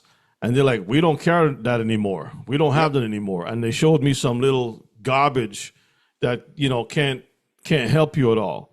When I find one, I grab it. Matter of fact, we found one and we have one one of those big atlases, as we call it, right? Yeah. They have all the maps and the roads and all that stuff. If you can get one, Mishpaka, get one. It's very important to have that because you need to learn how to navigate without an electronic device. Brother Gerald says go to a Love's gas station or Pilot gas station. You'll get those like a truck stop. Yeah. Mm-hmm. Another thing, Brother Shea, is that they deliberately put us on the cell phone grid, but the old telephone system was designed that it can operate without electricity. Yeah. It actually carries a low power amount of voltage through the telephone line. The old ones. I wonder who still have a regular home phone. Does anyone have a regular home phone in the chat? Put a 1 if you do. I'm talking about a regular home phone where there's a wire that's coming in from the street, and that wire goes into your house, and you have that wire that's coming to your phone. A landline. I know this is what I'm talking about. All right. I ain't talking about wireless telephone in your home that you can connect to an app or the Wi-Fi in the house that you can have a phone, because they have those too. Radio is the only means of communication. So think about that while we're talking. The radio stations are going to be the only ones broadcasting on the AM, mostly AM. FM is going to be a little iffy. But if you have a ham radio, and this is something that you should all invest in, CBs and ham radios. If you can get something like that on one of those crank-up radios that you can have, that's something to keep in your stash. Then the grocery stores will become obsolete. They'll start shutting down because of food shortages. We've seen that time after time. Remember, 2020 just happened 4 years ago. And somebody mentioned the one word called toilet paper, and it was a chaos. Yeah. Nobody could find toilet paper, alcohol, Lysol, wipes, mask, Clorox, bleach. Any of those things was zero. Brother Shay, some Israelites need to know how to get 2 wipes out of 1 piece of paper. Some Israelites need to train, go have some practice. 2 wipes out of 1 one sheet of paper. Keep us in because, Because I'm telling you, some people will eat up toilet paper in 1 day. That's right, Sister Jocelyn. Soap and water is never sold out. So some people don't even have to wash properly. You know, back then you had the babies and you had the diapers. You had the cloth ones that you would physically wash and reuse. Today you have the Pampers today. But think about something like that where you have to use soap and water and you have they call it a rag, a washcloth or whatever you want to call it. And every time you use the bathroom, you have to use that and wash it out in soap and bleach and put it back there because there's no toilet paper. But that's just one thing, Mishpachah. We're talking about Walmart closed down, Sam's Club, Costco, Kroger's, Smith's, Publix, whatever grocery stores you have, Fryers, whatever you call them, in the area where you live, the bodegas, the little stop shops, the gas stations, closed because there is no food. What are you going to do? Think about that, okay? Then comes the curfew, because they're not going to stop. They're going to start putting in martial law. The curfew, where a certain time they don't want to catch anyone on the streets. No excuses. Well, I have to, nope. You go in or you be arrested. And because things are hard, you're going to have some people who will try to steal and break into people's homes, businesses. Like you mentioned, Rebbe, siphoning gas in the middle of the night. You hear somebody in there. Yeah. And you're like, what is that noise? Yep. Somebody going out there and trying to siphon your gas, the little gas that you have. The hospitals are on high alert and overwhelmed. Remember 2020? You couldn't even go in the hospital. Matter of fact, nobody want to go to the hospitals. You get a cut, they say, oh, you got the vid. You get shot, oh, you got the vid. Get in a car accident, you got the vid. You step out of the social distancing, you got the vid. You wipe your eyes, you got the vid. Every little thing they want to point and say you had this stuff. So the hospitals were on high alert and overwhelmed. The water companies, the power finally goes down because these companies also have backup generators, but they won't stay on forever. See, because you're thinking in your mind, okay, the power goes out for a couple hours, maybe 24 hours, I'm good. What about a week? What about 2 weeks? I was just about to say that. How long can you hold out for? Because sometimes you have even members of your family who may be a nurse and will say, hey, I'm not doing this, I'm not taking no jab, and such like. But then they will, after a little while, the pressure will build on them. All of a sudden, they take it. Yep. They'll tell you, I'm not going to take it. Some weeks later on, they're taking it. And you're trying to figure out what happened. What happened? The pressure burst the pipes that were all around them. So the generators go down because they're only prepared for a week's worth.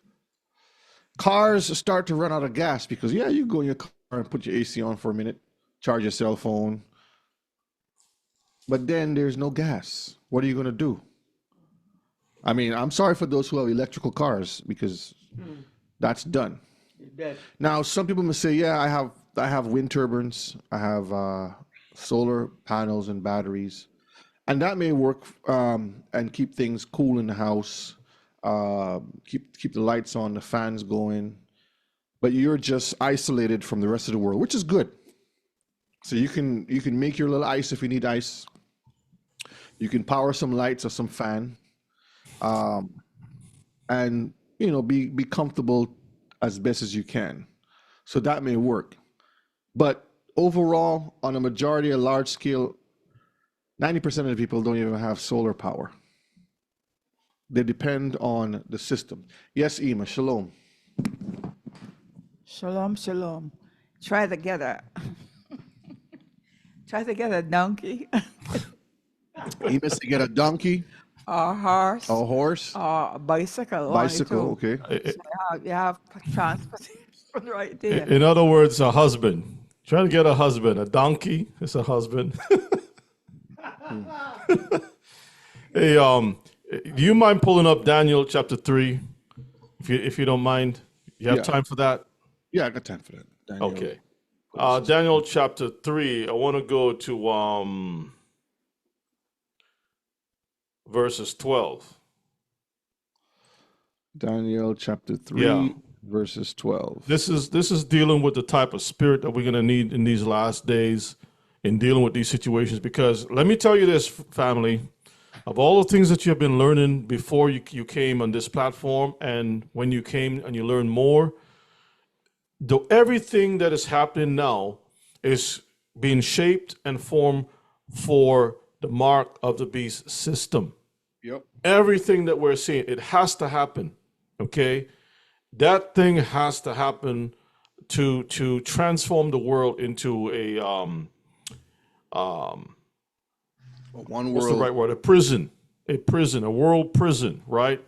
So let's read verses 12. It says, "There are certain Jews whom you have set over the affairs of the province of Babylon, Shadrach, Meshach, and Abednego. These men, O king, have not regarded you. They serve not your gods." In other words, they're not following what the state is putting out, right? "Nor worship the golden image which you have set up." Then Nebuchadnezzar, in his rage and fury, commanded to bring Shadrach, Meshach, and Abednego. Then they brought these men before the king. Nebuchadnezzar spake and said unto them, "Is it true, Shadrach, Meshach, and Abednego, do not you serve my gods? Are you not complying with my laws, right? Nor worship the golden image which I have set up," right? Now let's skip down a little bit, right? And let's read from verse 16. I'll read 16. Let's get it there.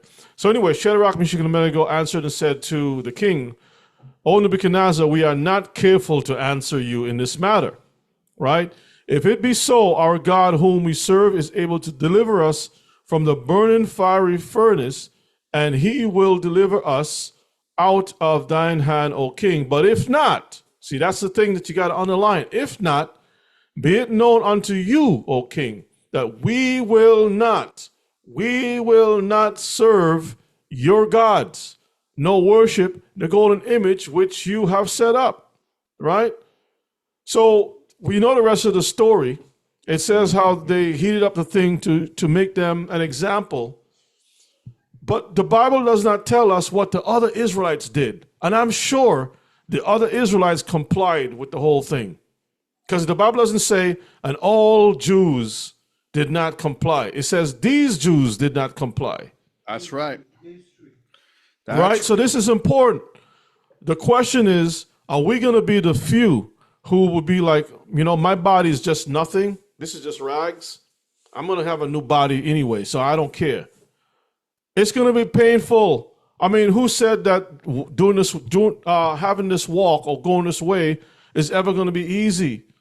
It's always a struggle. The shalom life is not easy. It's a struggle. You got to try to find shekels to get yourself away from the system so you can have a life that's pleasing to the Most High. The point that you have to remember, brothers and sisters, what these three men displayed here is who they serve. They dedicated their lives to serving the Most High, regardless of any type of situation or the outcome. And if we don't have our hearts set like that, right, we're going to find ourselves in big trouble, because we're going to lose our this body, and our soul will be cast into hell at the same time too, when the time comes. Because of Revelations chapter 13 outlines that all, great and small, is going to have to bow. And everything right now is moving in that direction quickly. You got the banking system, the CBDC or whatever it's called. Mm-hmm. Central banking system, right? Those countries right now are experimenting in having this thing to be implemented pretty soon, and we have already seen what Chris Kringle, what's his name? Chris Kringle, right? What he's pushing, and these people are not afraid to tell you exactly what they're trying to do. Mm-hmm. Yes, Mishpachah, are you going to be the few that's going to be ready? Because remember, there were 10, but only 5. So that's half of it, the few. Let's look at this video here, because when the cars don't start, when the curfew is in effect, and there's no food or water and things become tight, what are you going to do? Let's look at this video again. Fair use, fair use. Every so often, some loud noise wakes you up from your sleep.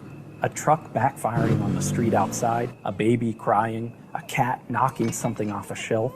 But it's a very different thing altogether to be awoken by silence. Your unconscious mind telling you that the sounds you should be hearing are gone. It only takes a groggy minute to piece it together. Because if you're a light sleeper, anything can wake you. The minute the fan stops spinning, you're up. You're like, wait a minute, it's too quiet, or the air stopped blowing, or something noise that you have in the background stops. That gets your attention. That's what he's saying here. The power goes off. The refrigerator's silent. No air is flowing through the heating register. The ceiling fan above your head is slowly coming to a stop. The power's out. You check your phone, it's 4 a.m. Nothing you can really do but go back to sleep and hope they get it fixed by daylight. We're in the midst of a deep dive series on wide-scale outages to the power grid, and the mismatch between supply and demand, like what happened in Texas, is only one of the many reasons that could cause a major blackout. You wake up 3 hours later, cold, sunlight peeking in through your bedroom window. The power's still off. You grab your cell phone to try and figure out what's going on. It has a full battery from charging overnight, and you have a strong signal too. You try to call a friend, but the call won't go through. You try a few more times, but still nothing more than a friendly voice saying, all circuits are busy. Since you're trying to make a personal call and you aren't enrolled in the Telecommunications Service Priority Program, you're not getting through. Just then, an emergency alert appears on your screen. It says that there's a power grid failure and to prepare for an extended outage. The reality of the situation is just starting to set in. Since most people have a cell phone, wireless emergency alerts have become an important addition to the emergency alert system that connects various levels of government to TV, radio, satellite, and telephone companies to disseminate public warnings and alerts. Jump ahead a couple of days. Your circumstances start to dictate your experiences heavily. Even an outage of this length can completely upend your life if you, for example, depend on medication that must be refrigerated, or electrically powered medical equipment like a ventilator or dialysis machine. But for many, a blackout on the order of a day or two is still kind of fun. Yeah, so I mean, for 1 day or two, it's okay to have a little blackout, because you get together, family get together, play board games, get the candlelight going. Everyone is there. But then after a while, what happens? a diversion from the humdrum of everyday life. Maybe you've scrounged together a few meals from what's remaining in your pantry, enjoyed some candlelit conversations with neighbors, seen more stars in the night sky than you ever have in your life. Flash forward to a week after the start of the blackout, and any fun from the change of pace is long gone. You still keep your cell phone battery charged from your car, but you rarely get a signal, and phone calls almost never connect. Plus, your car is almost out of gasoline, and the fuel at filling stations has long been sent to backup generators at critical facilities. You are almost certainly running low on food and water after a week, even if you've been able to share or barter with neighbors or... I remember watching a show one time, and the guys were stuck in traffic. It was a blizzard, and they had nowhere to go, and they was hungry. So they were shuffling through the car to see what they can find. They found some ketchup packets and some mustard packets, and it was sucking on it just to try to get some food because they was hungry. So you might have to do that, Miss Picard. You might have to get whatever's left. Visit one of the rare stores that was willing to open their doors and accept cash. By now, only the most prioritized facilities like hospitals and radio stations, plus those with solar or wind charging systems, still have a functioning backup power supply. Everything else is just dead. Everything else is just dead. Natural disasters and bad weather regularly create localized outages, but thankfully, true wide-scale blackouts have been relatively few and far between. That doesn't mean they aren't possible, though, so it's wise to be prepared. In general, preparedness is one of the most important roles of government, and at least in the US, there's a lot we get right about being ready for the worst. That said, it makes sense for people to have some personal preparations for long-duration power outages too, and you can find recommendations for supplies to keep on hand at FEMA's website. At both an institutional and personal level, finding a balance between the chance of disaster striking and the resources required to be prepared is a difficult challenge, and not everyone agrees on where to draw the line. And you know what? There's no excuse for not being prepared. Because there are people who would tell you, yeah, I could always get it tomorrow. I'll wait till later, and then I'll be ready. Yes, Ema. Going back to the toilet paper and so forth, you can use newspaper or save your brown paper bags, because brown paper bags, it's still gonna rub it or wet it or whatever. Let's say you have to wet the brown paper bag. Those things are usable. Yeah, there are many ways that you can keep yourself clean. All right, let's move on. Now, this is just with no power. So what we was looking at in these last two slides here was just no power. But when you have to add on a natural disaster or a terrorist attack, or you're in the middle of a war, think about that pressure on top of that. The insects, the bugs, the weather. When the lights go out and there's no fan, you start to sweat if you live in a humid area, or if it's freezing outside and you need to get some logs to light. You have to worry about the type of weather that's out there, if it's dry, if it's humid, if the insects are coming out, if there's mosquitoes, gnats, roaches, spiders, things like that. You have to consider where you live to factor into the equation, because it brings you to a better understanding on how to live and deal with those situations. So hopefully we can think about those things and prepare our families for when things like this happen. Run some family drills with your family. Every now and then practice certain things. Learn how to navigate when you're going home without the GPS that you put on. Like I said, get a map. Learn how to read a map. These are things that you have to put into play. The next question is, who's protecting who? If you notice, Esau and his family is always preparing the young ones. They train their little ones from time they can walk to hold a rifle, to ride. You see some little children on these hogs. They call them hogs or wild boars, which are four-wheelers going through the woods, driving from a young age, learning how to go through the woods and navigate and hunt and fish and to fire a weapon or a bow. So the question is, who's protecting who? The babies, the older adults, families overall. Are you expecting the 911 system to work when somebody's trying to break into your home? What are you going to do, Mishpachah? Can you defend your family? Do you know some basic skills? Have you fired a rifle before? Do you know how to wield a knife or a baseball bat properly? I ain't talking about just taking something and swinging and hitting everything but the person. These are things to think about. Food, medical care, supplies, clean water, a warm place if it's winter, because these things can happen in the winter. Remember, our Mashiach says, pray that your flight be not on the Shabbat or in the winter. So this is actually a time that disaster can strike. What skills do you possess? What can you do? These are questions so you can start thinking, okay? Now let me play this other video.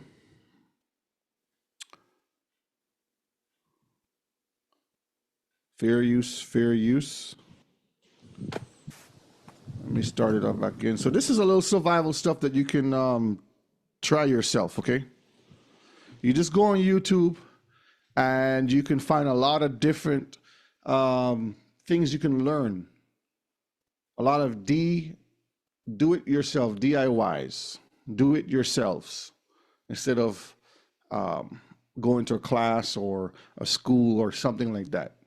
They show you these ways, methods of building fires, building traps, shelters, fishing, hunting, stuff like this, medical procedures, first aid, those things.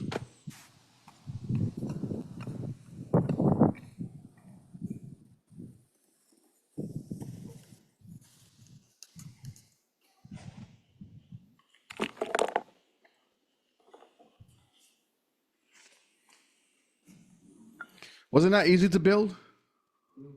Let me show it one more time. Because you can use it as a trap, you can use it as a basket. So notice what he's doing. Just tighten it up all the way. Put his nuts, his berries, his bananas.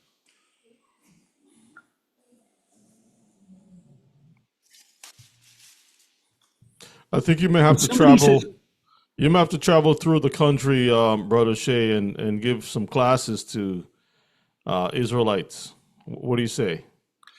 Well, I got some brothers that I'm trying to put together. I don't know if Brother Miles is on tonight, but we need him talk about doing some stuff like that where he can demonstrate in some some things for the Mishpachah, and anyone else who would like to do that, just let us know. We can put some things together where you can show your skills to help the Mishpachah learn how to do survival things. Whether it's forging, knowing about different types of plants, edibles, with the herbs and spices and medicinal plants, what not to use, what to use, how to build fires, how to use the bow, all types of different things. So if you are skilled in certain areas, you can contact us and we can put some stuff together where you can share with the Mishpachah. Fire starter, normally we think ferro rod, lighter, matches, something like that. That's what we normally think of right away. And although, yes, they're fire starters, we need to team them up with something. Like that ferro rod needs to light something. So to make these at-home fire starters, all that you're going to need is petroleum jelly, cotton balls, and a pill bottle. So to make these things, literally just take that cotton ball, smear it inside that Vaseline, and then I just jam them inside here. You could fit a whole bunch of them in. And these are good to practice if you're having barbecues with your family or whatever it is, or if you have a fireplace and you need to start your fire in the winter. You just make this together and you can actually start the fire this way. So this is a survival tip here. There, keep them nice and protected, and you'll be good.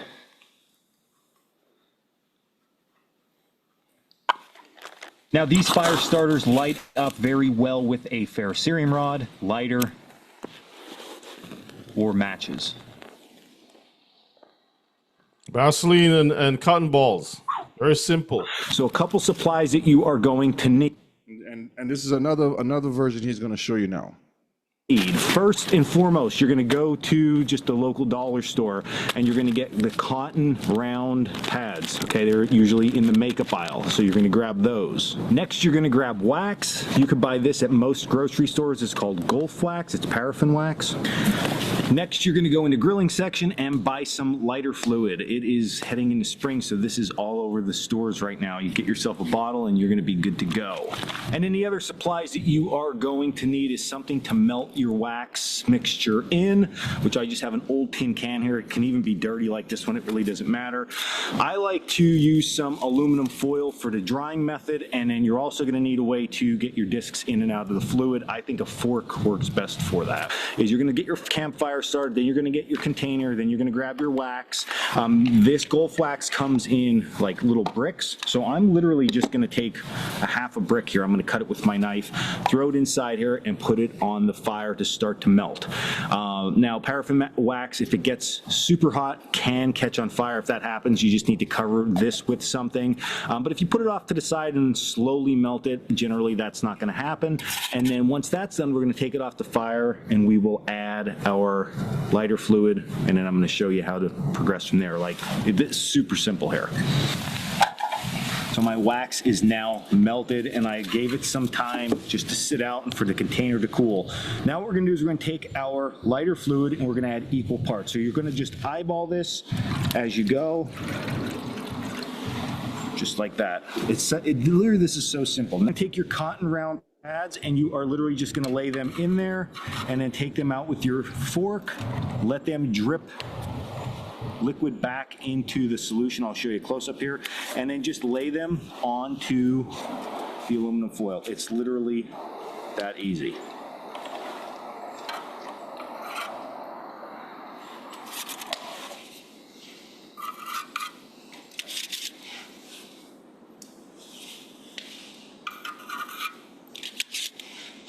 All right, about 15 minutes later, everything is cooled, and you can see that if they stick here a little bit, it's not a problem because of the aluminum foil. All right.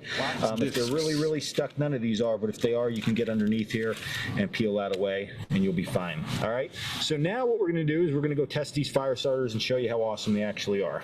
All right. So now the true test. Do these things actually work? So how you use these is you break them open like this, and what's going to happen is it's going to expose all of those little fibers from the cotton pad. So it's the same concept as a fire lay. Small to large material, small to large material. What's going to help here though is the cotton, number one, is going to act as the small material. You have the gas on there to help combust it, and then you have the wax to prolong the burn time. Okay, so we get all that stuff in place. Quick little strike here, and look at that.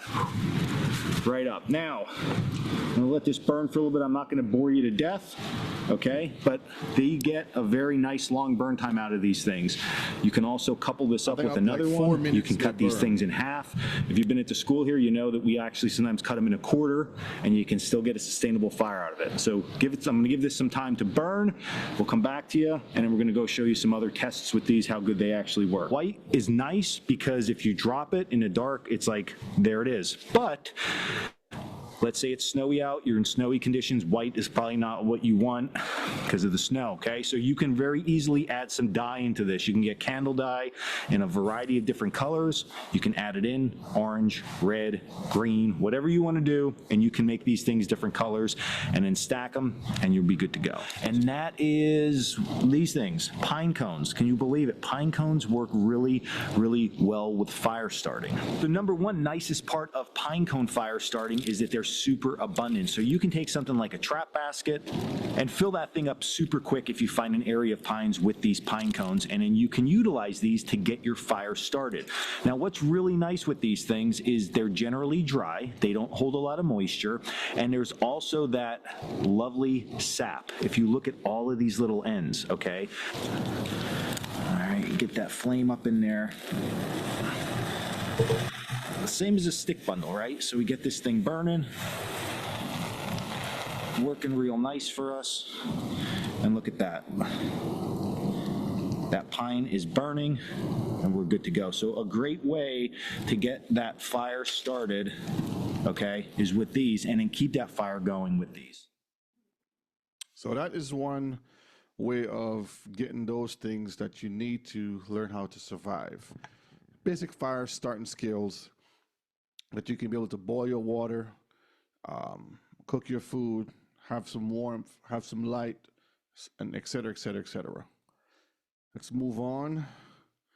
And this is a picture here that just shows you different supplies that you can get as you're building your supply for your survival. Your go bags, like we always talk about, keeping stuff in your cars, in your trunk, change of clothing. Like I said, do family drills with the children if you have children. Practice on meeting up certain places in case of an emergency. They used to do these things back in the days in the schools. Now I don't even have to do these things anymore. Have emergency drills, fire drills, and stuff like that. So when stuff hits the fan, like for example, if stuff hits the fan tomorrow, what skills or skill will help you live? That's the question. What can you do that will help you survive? And there's many books out there that you can go on Amazon and you can go on YouTube, like I said, and you can see the videos, and they will teach you a lot of different things on how to survive. Again, another picture here. You see here you have a little can of WD-40. That comes in handy. You don't know what you may need to clean or lubricate. This can even cause fires too. Clean stuff off. A life straw, if you have questionable water that you don't know if it's drinkable, that you can actually drink some water. Duct tape, bolt cutters, a pot to boil. If you can afford a gas mask, get one. Flashlights, beach towels, shovel, boots, rope. So everything is there based upon your need that you have. You know where you live. You know what you would need. This is what you should be investing in. Then there is the mind frame or ability to control the fear and focus. This is a very important part of it. Are you an individual that will get others killed? This is the question. Because you would have some people who know how to survive, and others come around and they would draw the enemy if the enemy's around to you. Yeah, holler and scream noises. Yep. Giving away position. Mm-hmm. If you say keep the lights off, they put the light on. Mm-hmm. Have one barrel of water, they use up all the water is gone. Are you a Ken or a Karen? Do you have what it takes to play with others without compromising the situation? Because there will come some time that you will have to share a space with another person or another family. And you have to know how to work with each other. But you don't want to be the person or people that compromises the life of others. So you have to know how to be disciplined around people. Because you see, if you know the brother has he has a knife, for example, and he carries a knife to protect himself. You don't want to put the brother on broadcast when you're on people. Hey, brother, what kind of knife you have? Nobody needs to know that he has a knife. Spirit of Hezekiah. If somebody tell you to stay here and be quiet, Stay there and be quiet. Don't be like the person in the movie. Hello? Are you there? Is it me you're looking for? Who's there? Because you'll get others killed. This is the part of survival. When the lights go out, are you going to be the one that cause more trouble for the people around you? Are you disciplined enough to ration food, conserve water, and keep a very low profile from the masses away from you and your family? So let's say that you found a quiet little place somewhere in the bushes, up in the hill or down in the valley by a cave or an old abandoned building somewhere, because all hell broke loose. And you and your family is safe. If you've been there for weeks, quiet, nobody knows you're there. You have a little bit of water, a little bit of fire stuff to keep your family comfortable.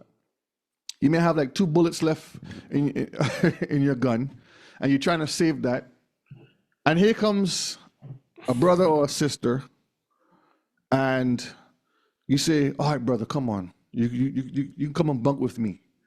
They come over there, and you say, this is all you get for the entire day, this amount of water. Nah, man, I need some more water. And the minute you turn your back, they drink the whole bottle of water. That's hate, brother. That's hate. And you're like, that's all the water we had for the week. Oh, I didn't know. Or they forget to turn the switch off or something. So there's so many different scenarios that I can go through. But the whole concept of this is we have to be disciplined, Mishpachah, when it comes to understanding the situation you find yourself in. To keep a low profile, to not say certain things, not mention certain things, to know how to speak without speaking. Because people are listening, the enemy is there. So these are things to think of. Let's show you this video here. This is, I think, it's the last video I have. All right. Average American uses 80 to 120 gallons of water a day, which makes water a super boring subject until you don't have it. When you're thirsty, all you can think about is water. So imagine that on a grand scale. So today we're going to talk about some water collection and storage solutions that you can have in your home, in your apartment, in your vehicle, and on your person. And we've got Zach from Cana Provisions to walk us through it all. Okay, so how vulnerable is the American water supply?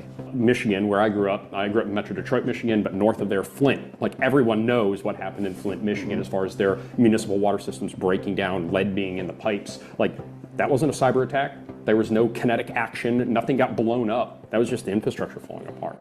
Jackson, Mississippi, they turn on the faucets and the water is coming out brown.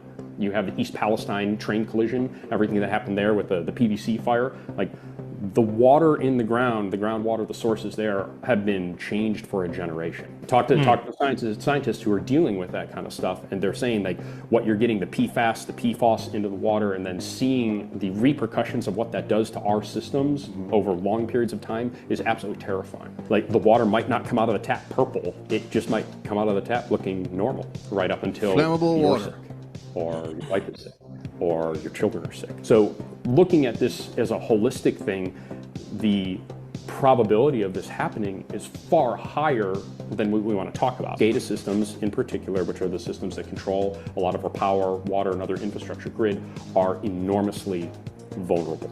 So the power goes down, the water system is going to be in trouble. If you live in a city area and you depend on the pumps to come down, it's going to be hard for the water to be distributed because now there's no running water in the pipes. So that's going to put a crunch and a squeeze on your comfortability that people have in the cities or in small towns. That's why a well is very, very important to have, because you control the amount of water that's been used and the quality and all that stuff. You're not on a grid. And usually wells last for pretty much a long time, especially if you live in certain areas where you have access to underground water, like rivers running through. If you're living in a place that is arid, very, very dry, The high areas might be a good place to be. Depends on where, like in Arizona or New Mexico and those places. There are certain places you got to watch where the trees are. Certain trees have a deep root system. So if you're going to purchase something out in those places, you want to watch the terrain. There are places that you would find land for real cheap, like what's that place called in New Mexico? Forgot the name of it, but it's nothing but a dusty, wild west place. I mean, really dusty, and land was really cheap out there. You don't want to buy that. That's $50 an acre. I forgot the name, but I think it's called Demas or something, New Mexico. In some places in Utah, Arizona, New Mexico, Nevada, even in California, some of those places where the desert is, where there's no mountains around, it's just miles and miles of just sand, rock, and sunlight. And land is cheap. But you can Dumas. Yeah, so you can buy property out there and there's no water out there. You got to drill 4,000 feet just to tap into a vein. And it's not even that alone too, but there's a lot of dust that comes through all the time. So you're constantly using water to clean up your spots. You don't want to be in a place that, if it's a desert, you want to be a place to have access to aquifers and stuff on the ground, right? But the problem with desert property is that most of the time you don't have rights to what's under the ground, right? That's one of the major problems with buying property out in the desert. But also keep in mind dust, right? And some places don't allow you to collect water, rainwater. Like you have the monsoon season, that's the best time to have your huge containers to kind of trap all that water. So there's a skill set that you need to have to survive out there. You can, and it's beautiful out in those places too, but you need to know what you're doing to survive. Yep. I'll just finish this video here. They have many day, not only zero-day exploitations, which are backdoors that can be accessed, but a lot of those networks are completely unsecure. The government agencies, including FEMA, who also has a policy right now saying, be prepared. You and your family should be prepared in the event of emergency. Right now, one of the warning signs that everyone should be paying attention to is what's happening to the financial system. The cost of living continues to go up. That's the next crisis right there. How far money actually goes Power goes out, to decline. Banks so you crash. need more money to do the same thing that you used to be able to do. Right now, based on the financial piece, water coming out of your tap or your spigot is the cheapest it's ever going to be. It means you're not spending the time, effort, energy, or other resources, let alone security, to go and to get it. Hey, I already have it right here. This 55-gallon drum, I think last I checked, they're about $100 on Amazon, shipped to your door. The best part about that is from the shipping perspective is like, hey, wherever I can get free shipping, like, yeah, I want the free shipping, especially you're talking freight. There are other places you can find these, but you're going to pay freight because it doesn't come in a standard truck. It's probably going to come on a tractor trailer, semi-truck. So what's beautiful about you want a BPA-free drum, which is a plastic that ends up in the water. You want to make sure that it is, especially if you're feeding your family out of it, I want a new drum. I don't want to have to go through the process of cleaning it, sterilizing, going through all those different pieces. This ends up being absolutely excellent because I can stow this in a pantry. I can stow this in a kid's closet. I can put it in the coat closet if I need to. Aquamira, which we happen to sell, but you can get this from multitude of different places. This is chlorine dioxide. What we really like about chlorine dioxide is it's the most powerful disinfectant that we generally see on a general basis. That's not laboratory grade. And putting this, for example, these bottles into this is going to stabilize this whole 55 gallons for up to 5 years. Wow. Now, personally, I don't recommend leaving it for 5 years, but the important part about it is any of these solutions need to be stored out of direct sunlight and they need to be airtight. Okay, so what about the... So you can start to do that too, Mishpaka, on your own space. Collect your water, start storing it up. These are small things that you can do to prepare yourself and your families. chemicals that you're putting in there? Can that, if you overdo it, You want to say something? Yeah, I want to say something. I know you're planning on doing a class on 2025, right? but I need to make a note here. One of the things that I have heard, and I haven't done deep research on this as yet, but what I've heard is that part of the agenda for 2025, it's a Republican program that they want to have the president up and running like as soon as he hits the ground, right? And one of the plans of the agenda, two things is important, but I'll just mention about one thing for now, is that they want to pass laws where homeless people cannot sleep in the public areas anymore, right? Now that is a huge problem because a lot of people are losing their homes. So they go to parks, they go places that is public, Walmart, any place that, you know, they can have a sense of, you know, freedom, not harassed, they're going to stay there. Now, I understand why the government wants to do that to some degree, but it creates a problem because you can't go in private areas. You're going to get shot. You can get arrested for that. So public is usually the only place, the only option that you have. The reason I'm bringing this up is because land ownership is very, very important. How many times have I said, you don't know, you could be making six figures and some life situation would happen and you got to spend that money helping a family member out because they're sick. You may lose your job. You know, you think you got the best insurance program, plan or whatever it is. And once you lose your job, then they shift your insurance over to a different type of program and that runs out. And all kinds of scenarios that I have seen these things happen. I've seen people who have been in those situations where they were paying a mortgage and they thought, well, we could always afford this because me and my wife is working, we'll make good money. And something happens that throws them off. Now their homes is foreclosed. Mm-hmm. When your home is foreclosed, what do? You sell it. You try. It's hard for you to try to find a cheaper home to buy. Things can go sideways real fast, right? My point is, if you have a piece of land, it doesn't matter what size the land is, you can always have a place to even throw a tent up. Mm-hmm. Regardless, no one can chase you off the land, right? It's yours.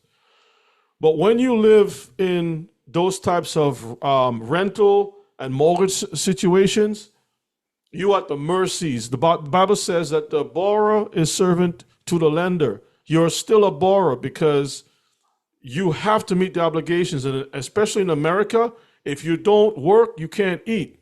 Even if you're on some, like sometimes a person may say, you know what, I'm disabled. I'm going to try to get my pension, Social Security, to help me out. And they will say, they'll put you all through all kinds of hell just so you can get a little benefits, right? And if you own a home, listen to me carefully, Social Security will not give you anything if you already own a home. They want you to be penniless to help you.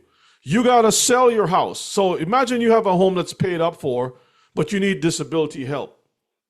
You have no other income coming in. You go to Social Security, can I draw from that because I'm disabled? You give all the proof that you're disabled. They don't want to hear that. They want you to sell your home because they're looking at you, they're pulling information to see what you have, and they want to put you in a bad place. And even if you sell your home, they're going to say, use that money that you have to take care of your life, and then when you don't have any more money, come see me.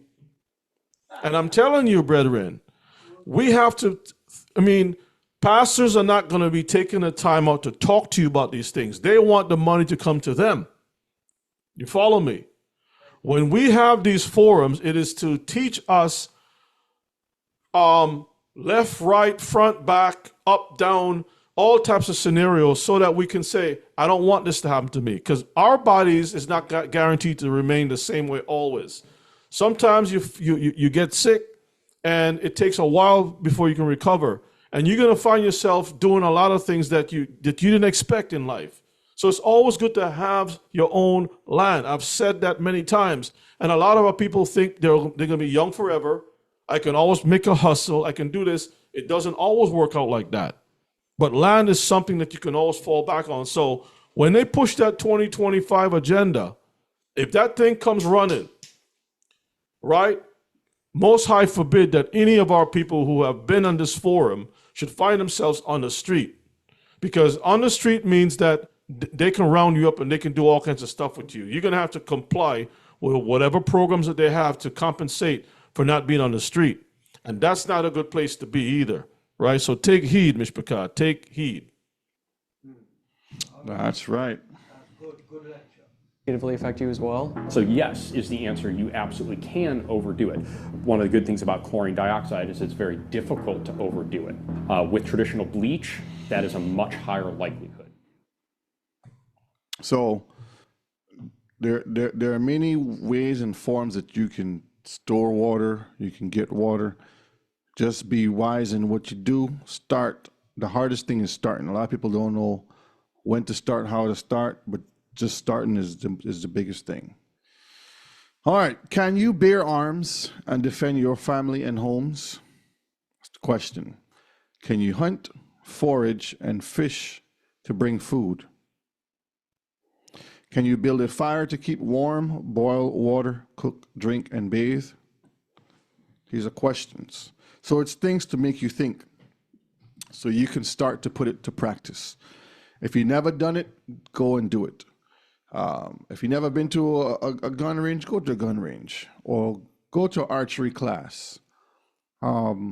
Invest in some sort of security for yourself, some sort of tools that you can hunt and fish and forage. Learn how to use these things so when it's there, you can know how to use it.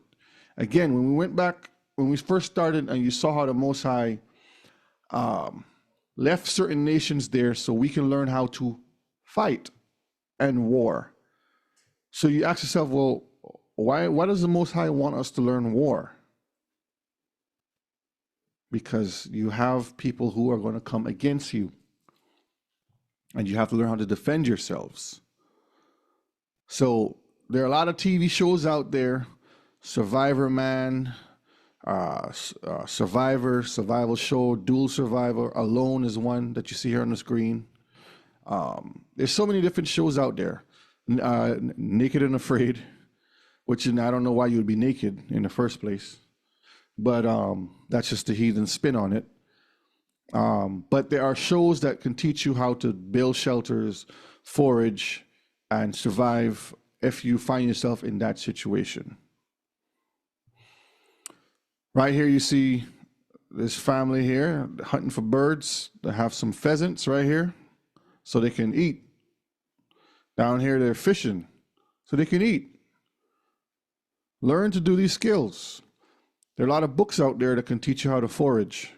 Different berries and plants. This is just one that I put here. And you see over here it says 20 wild plants you can eat in the wilderness. Asparagus, lamb's quarters is what it's called. Burdock, chicory, red clover, wild ginger, dandelions, green seaweed, kelp, American elderberry, cattletail, white mustard, prickle pear cactus, chickweed, miner's lettuce, wild rose, pine nuts, purslane, bamboo, and fireweed. This is just a few. But the Most High has put everything there for us from the beginning. We just have to go back and learn how to use them. See, we have been conditioned to just go to the grocery store. We've been conditioned just to turn on the television and to turn a switch on or to turn a faucet. But we haven't taught ourselves how to kindle a fire, how to draw water, how to plant a seed, pick a fruit, slaughter an animal. These are things that you have to learn, Mishpachah, because when the lights go out, what are you going to do? Things to consider. Start collecting things that you can use for your family in your own unique way. Because what works for me may not work for you. What works for Rebbe may not work for you. What works for you may not work for me. Depending on where you live, the environment you live in, how many family members, your condition. So start collecting things you can use for your family in your own unique way. Start collecting things that you can barter with others. For example, you may not eat pork and beans, but you can store some pork and beans somewhere in the cellar or out in the garage or somewhere, So when times are hard, you can go to Esau next door and say, hey, I got some pork and beans. Can you give me some corn or something? Or I have this that you can swap. So things that you may not even use, you got to be wise in things that you do.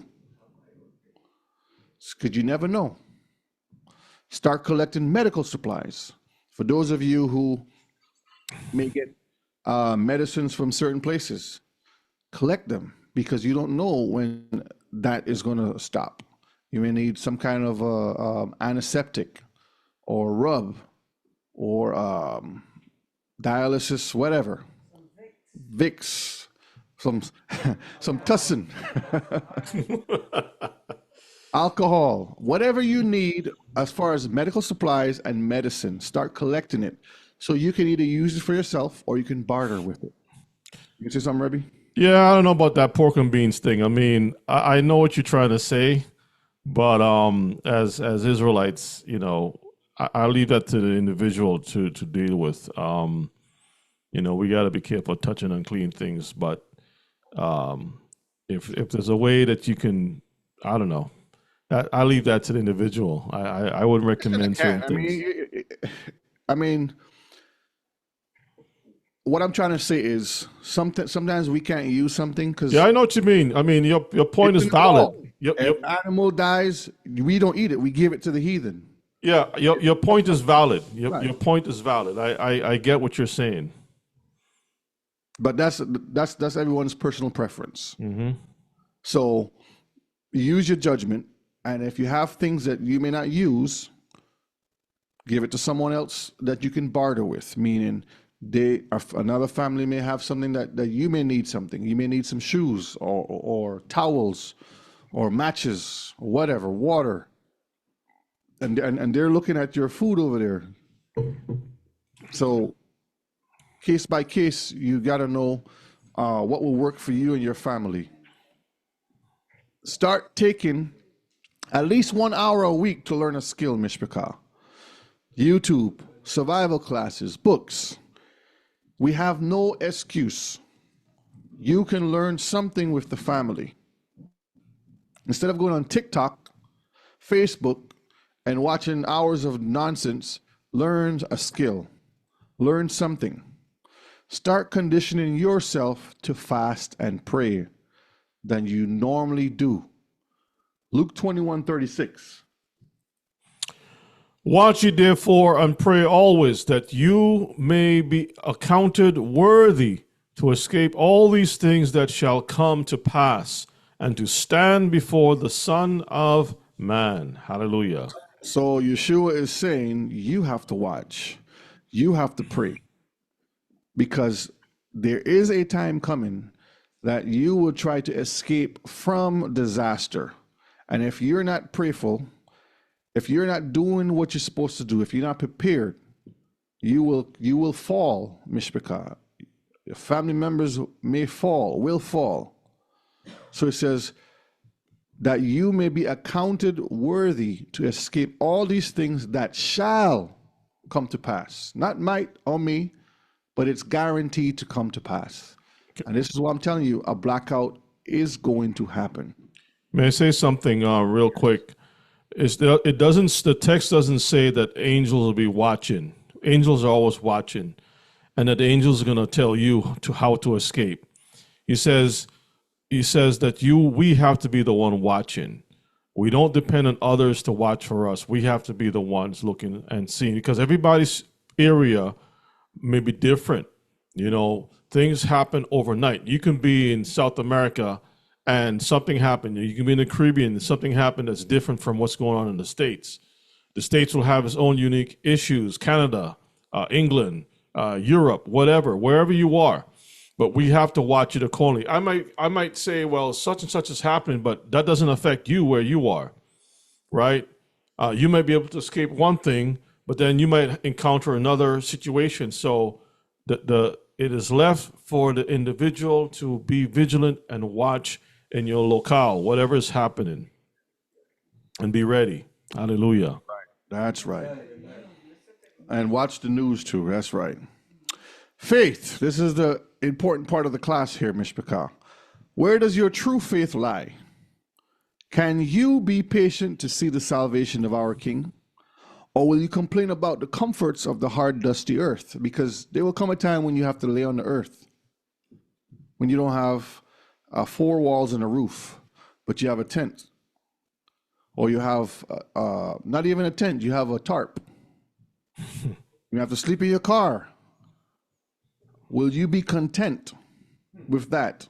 Or will you be complaining about the situation you find yourself in? Again, the Most High puts us through situations to make us stronger. And yet we complain. So where does your faith lie? Are you going to be able to eat crackers and water with a carrot or a tomato? Or are you going to complain about the leeks and meats that you don't have? So when you look at everything that we're talking about, where does your faith lie? Can you be comfortable enough, disciplined enough to sustain whatever is coming and be prepared, because the Most High is going to protect his children that are obedient? That doesn't mean that we won't go through situations. We have plenty of examples throughout our scrolls that we can go to and see that the Most High has told his people what to do. And when we are obedient, we are always on top. But you see, when we're disobedient, what happens? That's right. So, Mishpachah, the blackout is going to happen tonight, because we're here live on this tonight. I haven't been paying attention to the news to know what's going on right now. If something happened else again, right before we came on earlier, London was on fire. We see that disaster going on there. We see how they're having the Republican campaign right now that's going on here in America, the convention. Other places in the world that I am not there, something else may be happening that you may be aware of because you live in that area. You have to be able to watch and observe what's going on around you, to be ready, because a major global blackout is coming. And then right after that is going to be a financial crash globally, not just for America, because they're preparing everything for the one world government to fall into place.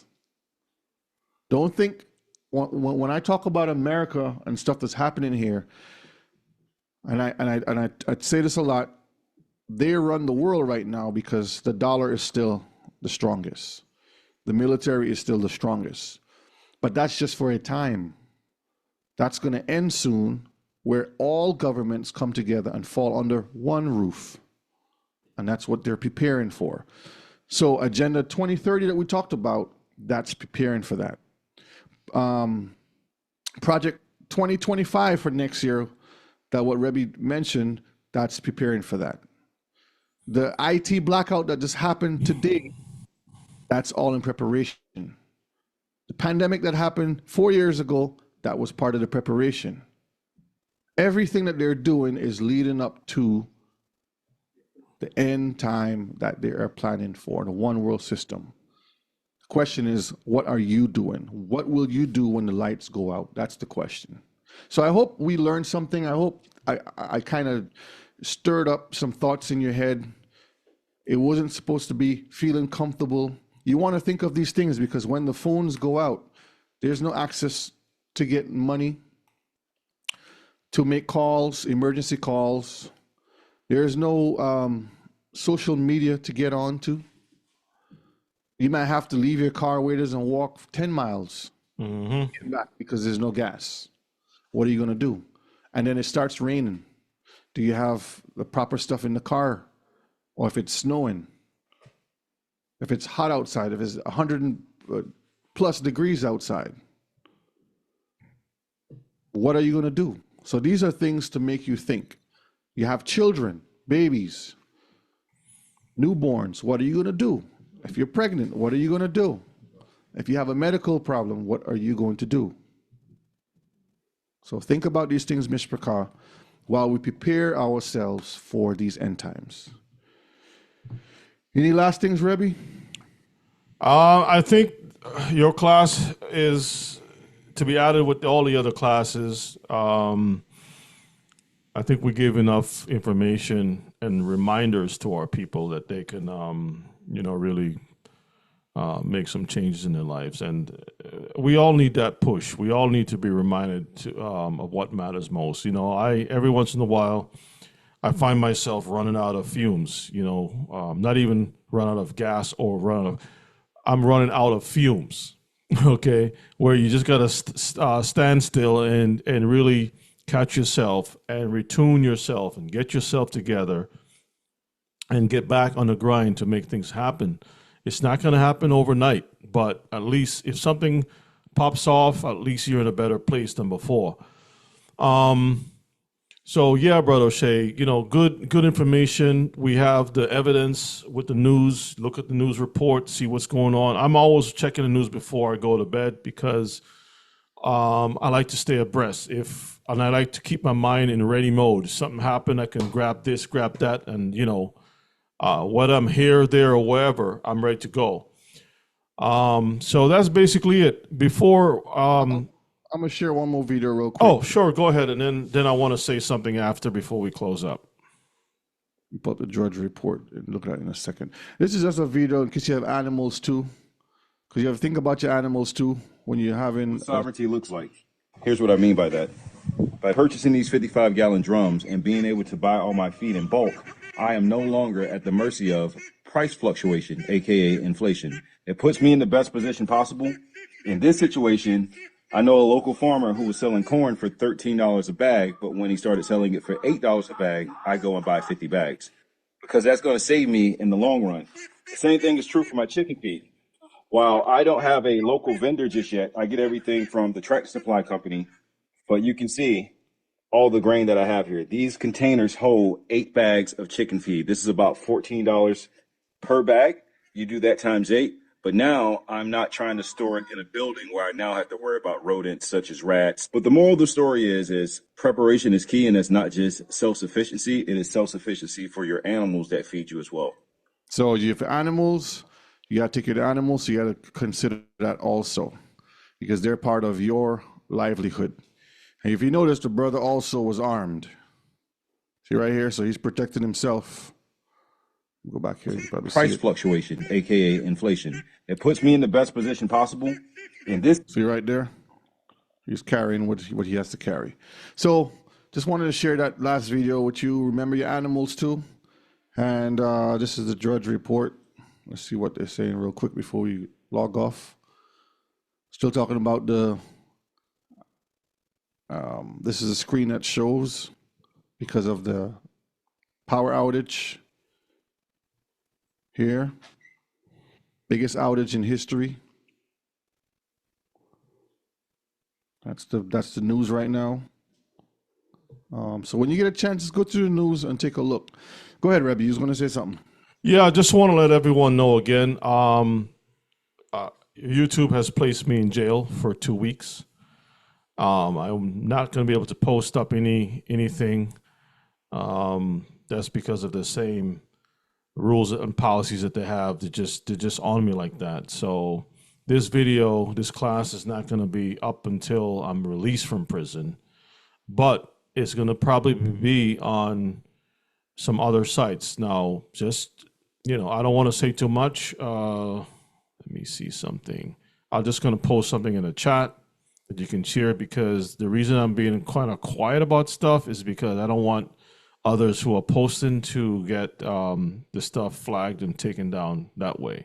So I'll just put this note in the chat. Yeah, Mishpaka, we just have to be ready. Make sure your families are ready. Anything can pop off at any time, and you don't want to be caught with your pants down. That's what they would say. Okay. So, posted that note in there. You can go check it out. There's, we have another way to have it on YouTube, but I don't want to say more than that. But I will try to get this class posted on our website that you can check it out there. Again, I will be looking for another platform for the website because I don't really care how this one is functioning. I have a lot of issues trying to upload videos properly. But anyway, Most High is to be praised. He's going to work everything out for us, okay? So with that said, that's it, Brother Shay. Love you all. Stay strong, stay sharp. On Shabbat, we're going to cover New Age doctrines that is popping up amongst Hebrew Israelites. We'll talk a little bit about that, and that will be the beginning of many more classes on the subject because we need to see and compare and contrast. Look at what's going on. It's creeping in, okay? So invite someone to come on in, listen. I'm going to share with you all some things that is found in some certain camps. All right, so check it out. We'll be there on Shabbat, Most High willing. Most High bless you all, and the prayer team, Most High bless you all too, likewise. Hallelujah. That's it.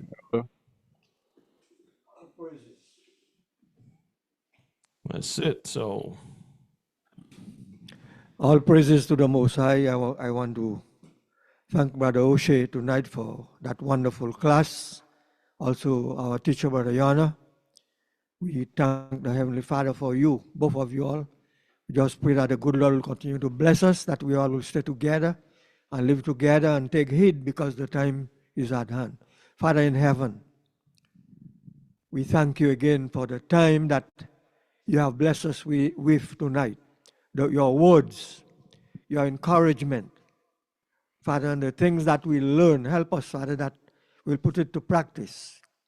And that when things happen, we'll find ourselves ready and prepared. Prepare us now. Bless us and guide us wherever we are. May your name be praised. Bless us all as we are about to dismiss. Father, we pray that thou may dismiss us from one another and keep us together wherever we are. That when everything is over, we'll find a resting place in your kingdom because we ask it through your Son, Yeshua, we pray. Amen. Let the words of our mouth and the meditation of our hearts be acceptable in your sight. Oh, Your yeah. strength and Redeemer. Shalom, family.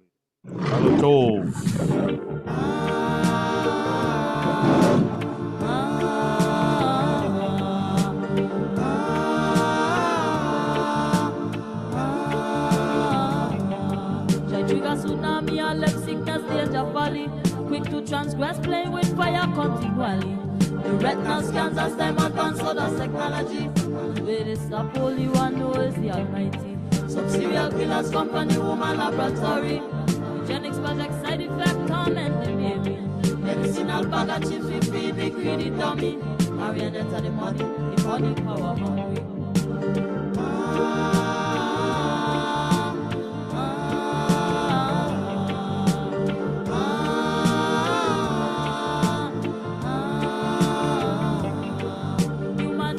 Trodden in place already.